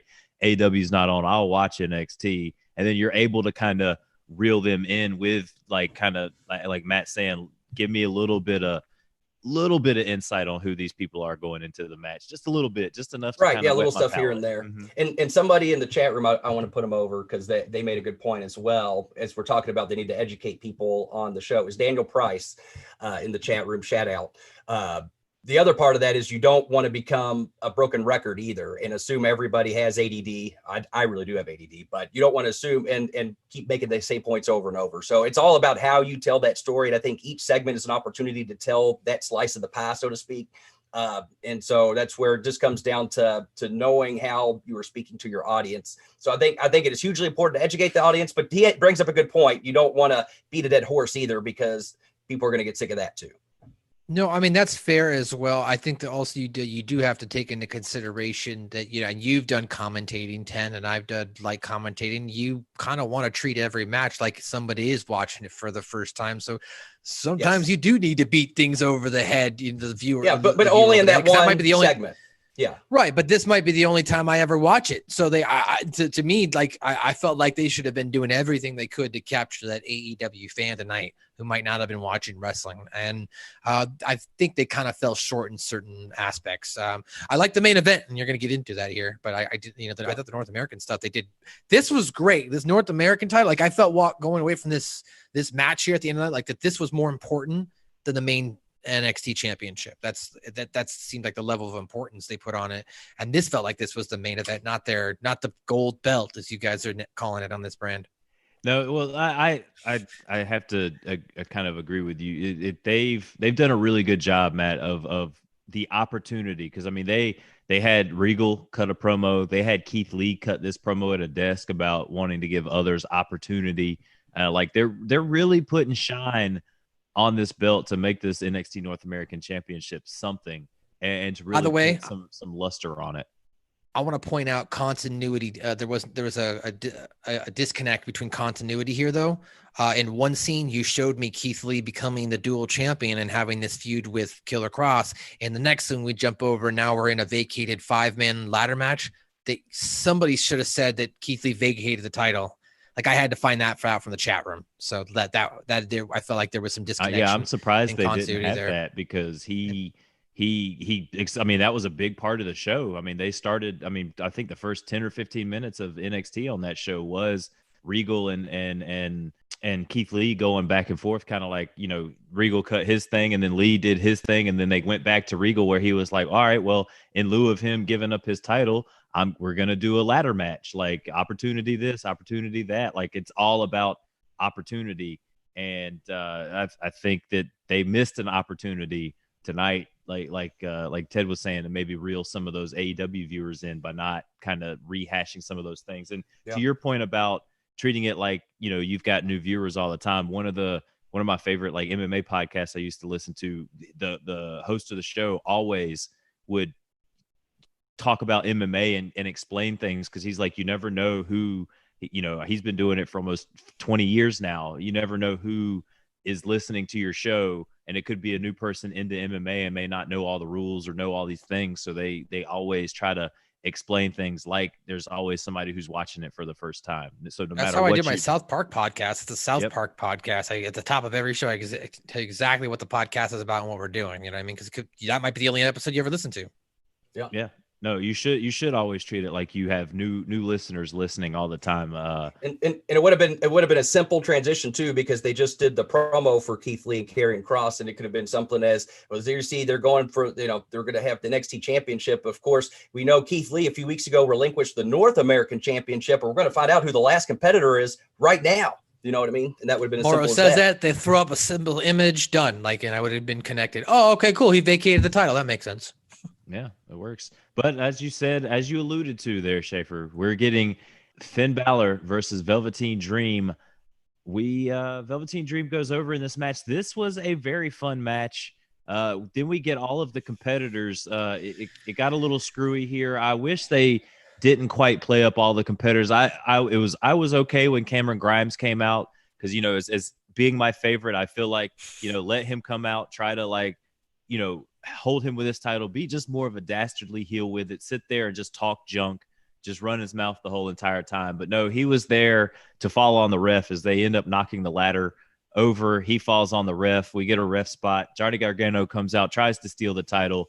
Bronson Reed stops him. We get Damian Priest jumps up from behind. We get Damian Priest and Bronson Reed taking each other out after taking Johnny Gargano out. Then we finally get the finish of the match, and Velveteen Dream goes over with the elbow off the top rope. I was kind of surprised that, that they did this with Velveteen Dream. Knowing the WWE and the way they do these things, I now would not be surprised if they slap this NXT North American title on Velveteen Dream, just as a big, F you to everybody. This is something that they would do. And I see Ted has that look like, please don't do that. Don't give this man the title.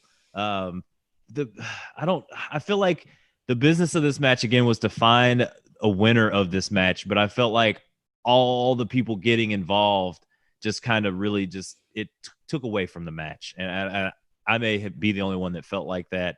Dr. Ted, if you want to jump in on what I've said first before we go to Matt, feel free. Well, I'm trying to truly. I always try to look at all these decisions objectively and take my emotions out of it. That's where it's hard here, because based on the allegations against Velveteen Dream, my first reaction is he's done. I wouldn't want him booked or anything. We had a similar situation happen at OVW, and that was it. End of story, out of here. No, you're done.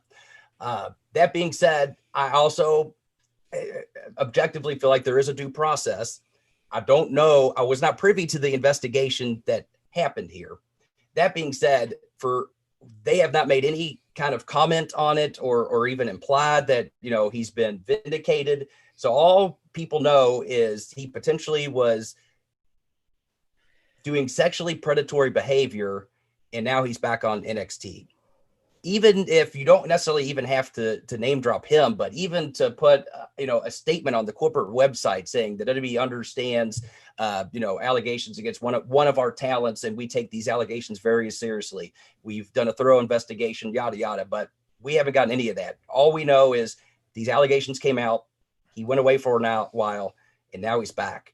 I have a hard time justifying that, honestly. I get it. He is insanely talented. He absolutely could be a future main eventer here.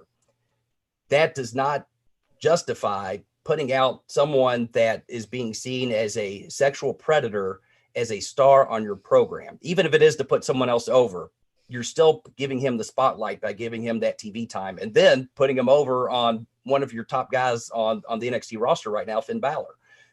One of the more valuable assets to the NXT roster, having been to the main event or main roster and being a former WWE champion. So I have a hard time really justifying that decision, but I also acknowledge that a lot of that is emotionally, I doesn't sit right with me. So I just have to at least admit my bias there, but I think a lot of people do feel the same way. And the fact that it is seemingly just been swept under the rug without even so much as a statement, which even implied that they were taking this seriously and really looking into it, I think it really sends the wrong message, unfortunately. If I can jump in here, just to be fair, actually Triple H, William Massey reported last night in the Hami Media Group that on the NXT conference call for this Saturday's TakeOver 30 conference call, it was actually asked about Velveteen Dream, and Triple H said that we looked into it, we didn't find anything there in the matter of what we were looking for, and we moved on. But that doesn't change the fact that we take it seriously. If there is something else there, we'll look into it. That goes across the board for anybody, but we've already talked about it, so I'd rather just move on to other topics. So I guess maybe they're assuming this is going to get picked up by the sheets, but that is the only statement to Triple H's credit as far as something being said, if you will. But to be fair, that statement was very much reactive and not proactive. Oh, yeah. And that it's on a conference call. is the problem. Culturally, that's a problem. A company, and this is where, even at OVW when stuff like this went down, I would butt heads with Al sometimes about, I understand that we don't want to make a big issue out of this, but we also want to be proactive and let people know this is not tolerable behavior. Like the one issue that I was talking about, they ended up just getting swept under the rug, whereas I would have, and I wanted to come out with a statement saying, we're not booking this guy anymore. This is why we take this seriously. And if you know of any other of these type of behaviors, please inform us. You know what I mean? Because who's to say that someone else won't take advantage of that situation? And as we've seen, unfortunately, in the world of wrestling, there has been a lot of sexually deviant behavior. Now, again, I absolutely feel like, as the other side of the coin is, everyone does deserve due process. And if people really are vindicated, saying someone like I think Enzo a couple years ago had a situation happen, and then, he just was out, and then follow me on the real one on the gram. And that's where everybody has to be held under the same regulations. You know what I mean? There can't be a double standard. And I feel like even if that is not the case, that is absolutely the message I feel like that is being sent, is that there is a double standard depending on where your status is on the roster. And that's never okay. How you doing? Yeah. No, that's definitely not something that you want to portray, especially with a lot of the speaking out and Me Too movement and stuff that's going on.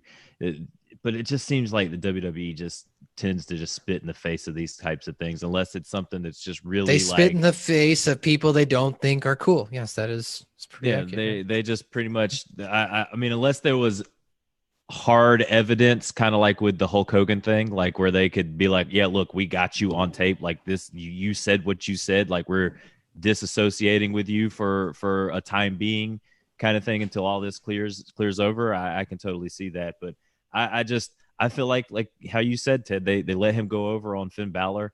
Like they either have something in the works for him, or they're just wanting him to kind of be in that ladder match, maybe because they know with the dirt that he has on him that it'll bring some eyes maybe to it, because it'll be like, oh man, Velveteen Dream's in that ladder match. Oh, I guess I'll watch it so I can watch him get hit with a ladder or something like that. But then again, in that same vein, it could turn people off that are like really, like, this dude has been alleged to have done this, and now they're putting him in the show. I'm not watching. I think there's also something to be said from a corporate structure as well. You know what I mean? You know, they are a publicly traded company. You know, if the process was done, right, you know, if they looked into it and didn't find anything and no police records were ever claimed, and let's say in this case, Velveteen Dream was more upfront about it, right? He went to WWE, unlike Enzo, who technically hid it. He didn't come forward about it, and that's why what he got in trouble about. You know, maybe Velveteen openly went to them, say, hey, these allegations are coming out against me, they're not true. And because of his open and honesty and their results, they were like, okay, well, we're going to move forward as well. And from an HR standpoint, you kind of have to do that. You know, if you're working with these type of, no matter what type of corporate field, you're going to come across people who you might be, oh, they have some questionable behavior, but there's nothing to show, you know, or show evidence that says otherwise. So we have to move forward as if, you know, that they're still within good graces and they haven't done anything wrong. Mm-hmm. And I don't dispute that point, MSG. I would say it goes back around to, though, from a cultural standpoint, I feel like that's where, even if that is the case, that as a company, you have to be proactive with that and let people know, hey, we understand this happened. It doesn't, again, you don't even necessarily have to name drop it, but the fact that it took them being called out about it for them to even make a statement, to me, that unfortunately says a lot. And I'm not saying that in a good way, unfortunately. Well, let's talk about this match. All right, fine. Let's talk. Let's get into this. Matt, I'll go to you first so we can get the professional opinion from Dr. Ted. Did this match do it for you? Do you feel like the business was done in this match, even as convoluted as it kind of got there in the middle? What were your thoughts on kind of everything that happened? Well, I mean, overall, obviously, the business of this match, in my opinion, I'm seeing it, is that it was to get over the North American Championship match. It was definitely, that's how they went off the air, right? With the Rodney guy, or the Bronson Rodney, whatever his name is. I'm sorry. Bronson Reed. Why did I'm thinking Rodney of Trailer Trash Chammy again. Bronson Reed. I watched that video like a dozen times. It's so good. So Bronson Reed, anyway, yes. So I liked how that went off the air with him holding the title, and, you know, him holding up. So you're making a case that, hey, this big guy is going to win. And, you know, in comparison to the other participants in this match, he definitely is more of the lesser known, right? So you're showcasing even a lesser known talent, giving him that spotlight as you go off the air. So I liked that, but there was a little bit of the schmoz fest there with the referee get knocked down and everybody coming out and jumping all over each other.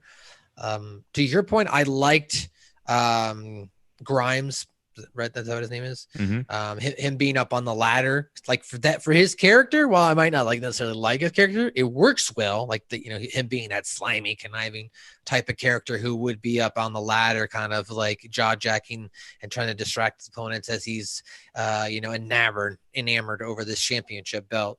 So I like that. But then, Punishment Martinez came out and the other guy came out and everybody just started breaking down, and then it ended with Velveteen Dream beating Finn Balor. So, it wasn't a bad match. But like you said, the business was to get over the main event, not necessarily this match itself, right? I think that people probably thought going in anyway that Velveteen Dream probably was going to end up beating Finn Balor. At least I had that impression. I was like, I don't think they're not going to put Velveteen Dream in this. I think Finn Balor's got a big enough recognizable name where he doesn't necessarily need that spotlight in that match. There was a part too that I think that Finn Balor may have gotten some comeuppance on Velveteen Dream when he had him in the Tree of Woe in the corner and he was kicking him. He got a little high, and if you go back and watch, he actually kicks Velveteen right in the crotch. And they cut to Cameron Grimes on top of the ladder, and he is just hooting and hollering and laughing like, oh yeah, like, so they made that real quick cut, because like you see him kick Velveteen like grabs his nuts as he falls off the Tree of Woe, and then they cut to Cameron Grimes like real. So I don't know if maybe Finn kind of got that nut shot in there to get that nut shot in there, or if he was just kicking the midsection and Velveteen kind of slid down a little bit into the nut shot. Now, Ted, you might be able to kind of tell us the mechanics on the Tree of Woe, and maybe he was kind of putting in a shot, because Finn was going off on social media about Velveteen Dream. He even posted a picture where it was Finn Balor versus a bag of trash for the championship title on Twitter, and it got a little bit of feedback from people and kind of floated around the internet there. But Ted, what were your thoughts overall on the bookings of this match? Ted, he better not have tried to kick him in the nuts, because you don't kick a guy in the nuts, buddy. Sorry, go ahead. You don't. I honestly, I don't know if it was or not. I will say certainly it happens in wrestling all the time when you get a chance to work with someone that you have some kind of personal history with it. There's times when wrestlers will pick their spots to lay it in a little more. So whether that happened or not, certainly it's possible. So I don't disregard that. As far as the business, as you all implied, this was all about building to that North American ladder match. And really it was about building to the shotgun finish with all the guys coming out and hyping the match, which I thought for that reason, for that business, in my opinions of Velveteen Dream notwithstanding, I thought it was good business, in that it helped hype the match. It was exciting, and everyone had a little chance to shine here. I especially was surprised, usually because they're pretty good at not allowing guys to wear branded things other than WWE brands on there. So I actually popped for the Slipknot shirt for Damian Priest. I'm a metalhead, so that was kind of surprising, and I popped for it. But as far as the business goes, I truly am interested to see what happens here on Saturday. I really am. Are you the kind of guy, Ted, that hung out with? Do you hang out with any juggalos, any ICP peeps in your area? Why do you say that? I don't know. I just like you're into metal. I'm into metal music as well. So actually, back in the day, believe it or not, as much as I will admit, I used to be really into ICP, and I got friends who are juggalos. And there's, so. I have nothing bad to say. It was something I was into when I was younger, and then kind of, I don't want to say grew out of it, because I feel like that's demeaning, but I moved into other interests, as people with ADD are inclined to do. Your tastes change. That being said, as a wrestler, even after falling out of listening to them, I've worked at the Gathering of the Juggalos, and it was actually one of my favorite experiences that I had, and I would love to go back and do it again sometime. They took care of us, and everyone had a great time, and so I really have nothing bad to say. I think that's it for the show. Dr. Ted, do you have any homework for us this week? So this actually, it was difficult for me to come up with assignment, because we are at a go-home show, and so I felt like anything assignment-wise is potentially going to change by the time we get to next week, as far as telling us what should happen on the next beat here. So I'm actually going to have a little more fun with it. This week's homework assignment, actually, really going to build towards the back half of the year. What I want is you can choose either a baby face or a heel, woman or man. I want you to turn them and make them the top. So either I want you to give me an established heel and turn them into the top baby face by the end of the year, or I want you to give me a baby face and turn them to the top heel by the end of the year. Now, keep in mind, this is all about emotional investment. So if you're going to turn a babyface heel, I want you to let me know why I should hate that heel. What is that heel taking away from the audience that makes them a heel, or vice versa? As a heel, and that's actually I feel like a lot of times the harder of the two. How can you get the audience to start getting behind a heel and start making them become emotionally invested and caring about that heel turning into a babyface and becoming successful? So this is kind of just picking someone from the roster and booking it out toward the end of the year, make them either your top babyface or your top heel based on a turn. We're going to change it up a little bit. This doesn't have anything relevant to current stories, but just for fun, I want to see how creative everyone can get and see what kind of potential top stars we could get down the line. I like it because you don't know what kind of resets and restarts could happen after this TakeOver 30, and it's a big one. I mean, Kross could come walking out of there as champion. We're gonna have a new NXT North American champion, maybe a new women's champion. So there's no telling. MSG, put over your social media and tell everyone where they can find you. Yeah, so of course, normally each and every week I host the Impact Attack with Mr. Dr. B here.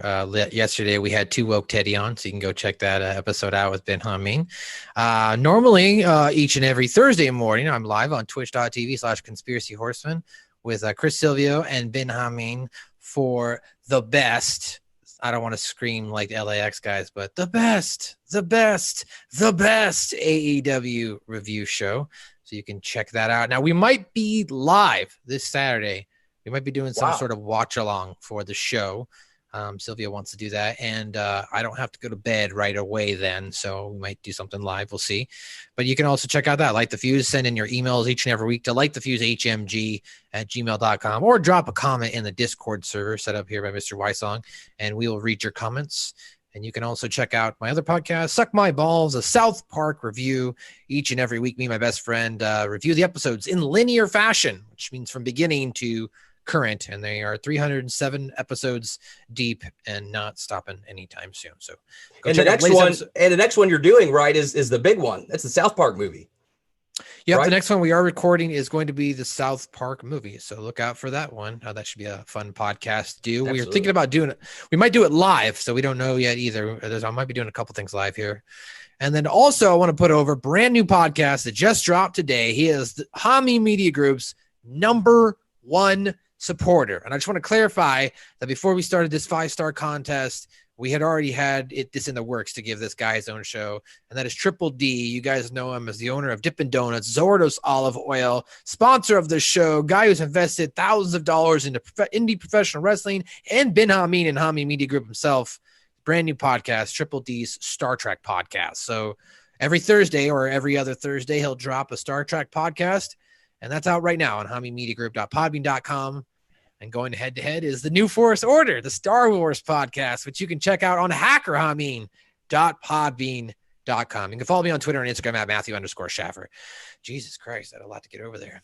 There you go. Yeah, that was a lot to get over. Right? Hold on. I always forget too. I talked about the homework, and I always forget to let people know where they can send it. Next Level Wrestling Review @gmail.com. Just that way people actually have somewhere to send it, so they don't have to write it and then be like, oh, I don't got anywhere to send it now. So if you want to send in your homework, Next Level Wrestling Review @gmail.com. Sorry, go ahead, Colin. No, I was going to say these Greek guys, they can't seem to get along. We're going to have beef between GGP and Triple D, between the Star Trek fans and the Star Wars nerds. It's gonna be crazy here on Hami Media with all these guys just flaming each other. Luckily, though, we have some Zordo's olive oil that we can always bring between these guys to help bridge the gap and bring some peace, because as we know, delicious olive oil can bring everybody together. Also, Colin, Stevie Richards and Big Sal are Trekkies, so I think I got Triple D's got some good guys in his corner. He's got a giant in his corner as well. Yeah, Dr. Ted, fun fact: when we first started doing the Zordos olive oil on the Smack Attack, I made the joke that the Zordos olive oil had many, many uses, and I would use it to rub it on my nipples. Wow. After the Fiend had our son, and that's why he's not on the Smack Attack anymore. The nurse came in with a little thing of olive oil and said, "Hey, rub this on your nipples." So I started in the medical community. Zordos, if you want premium olive oil for your nipples, ZordosOliveOil.com. Go get that Zordos family olive oil. It's like 99% pure olive oil. It's some of the best stuff that you can get on the market. I'm shilling now like the professor too. You guys can find me on Twitter at Colin Wysong. You can find me every week here on the Next Level Wrestling Review with Man Beast, Dr. Ted. He's the man. He's over here giving you guys an education in NXT for free. You definitely guys. I am starting to get on board with the fact that we need to be paying Ben Hameen and Ted and Stevie and all these guys who dish out all this information each week. No, all you indie wrestlers that listen are getting a free education. and not paying Rip or any of these guys the thousands of dollars that they deserve to be teaching you this stuff. And then you can also listen to Cage Theory. I'm not on the show. I produce it. John Hartnett, Bulletproof Blake Troop, JB. It's a really fun show to do. It's the real stuff. It's real fighting. It's UFC. And then every Thursday we drop the Ridiculously Random podcast on the pwhustlenetworks.podbean.com. So guys, go and check out all the shows at hackerhameen.podbean.com and the Hameen Media Group.podbean.com, and go check out the Discord. There's a lot of fun. And go check out Barn Burner TV with Ted. Every Sunday. Definitely go check out Barn Burner TV. But I was going to let Ted get those plugs in. I got a munchkin behind me. She's popping in. I guess you can probably see that now. But go check out the Discord. There's a lot of fun interactions in there. Billy Ray Valentine's in there now. A bunch of people are starting to join. It's really growing. I think we may have 30 to 40 people in there now, and there's constantly people in there engaging with each other. Sooner or later, the Facebook overlords are going to really crack down on what we can post on Facebook, but we own the Discord server. Ben Hameen owns the Discord server. He can put whatever he wants in there. So guys, go and check out the Discord server if you're tired of Mark Zuckerberg just doing what he does on Facebook. Tweet at Bello being Bello. Get him into that Discord server. I've been bugging him. So go tweet him and make him get in there. Go bother Bello. Yeah. But yes, every Sunday. Here, well, so actually, it's funny you bring that up. I'm having such a good time, and so I'm trying to think of a good way to say this. Well, I'll just go straight to the point. We're actually getting ready to. I wouldn't say wrap up, but as far as being on Barn Burner, the What Makes You Tick show we do every Sunday, we're going to do 2 more weeks. But because of all the great stuff we're doing here with Hameen Media, I'm actually going to take a step back from that. And we are still going to produce the show, but I think we're going to make it a monthly special and put it up on YouTube somewhere. So be on the lookout for it. But in the meantime, we have 2 more weeks every Sunday at 2 p.m. Eastern. We're going to do a deep dive, and we'll probably spend the last 2 weeks doing more deep diving into myself and my co-host, referee Daniel Spencer from Impact Wrestling. And talking about just some of the stuff that helped us to, I guess, develop the knowledge that we do have and get to our respective points in our careers. And so it should be a lot of fun. We'll do that every Sunday. And of course, you can catch me on all the other Hameen Media shows that I'm a part of: Monday Locker Room, the Impact Attack, of course, the Next Level Wrestling Review each and every week. I enjoy talking wrestling, and so I'm absolutely okay with giving out knowledge and information for free as we break it down. But certainly if there are wrestlers out there that do want more specialized coaching, I do offer that as well. You can always hit me up at bookthedoctor@gmail.com. I'd say my rates compared to other wrestling schools are more than affordable, and so certainly if you are looking for some individualized help or education, then I would say feel free to reach out, and I'd be glad to chat with you and see what we can do to help make you a star. And I'd be more than glad to do that. But in the meantime, you can follow me on social media at Ted the Man Beast or Facebook, Ted McNaylor. And as always, for my good buddy, young Grasshopper Colin Wysong, and our special guest, MSG, we will catch you next week on the Next Level Wrestling Review. See ya.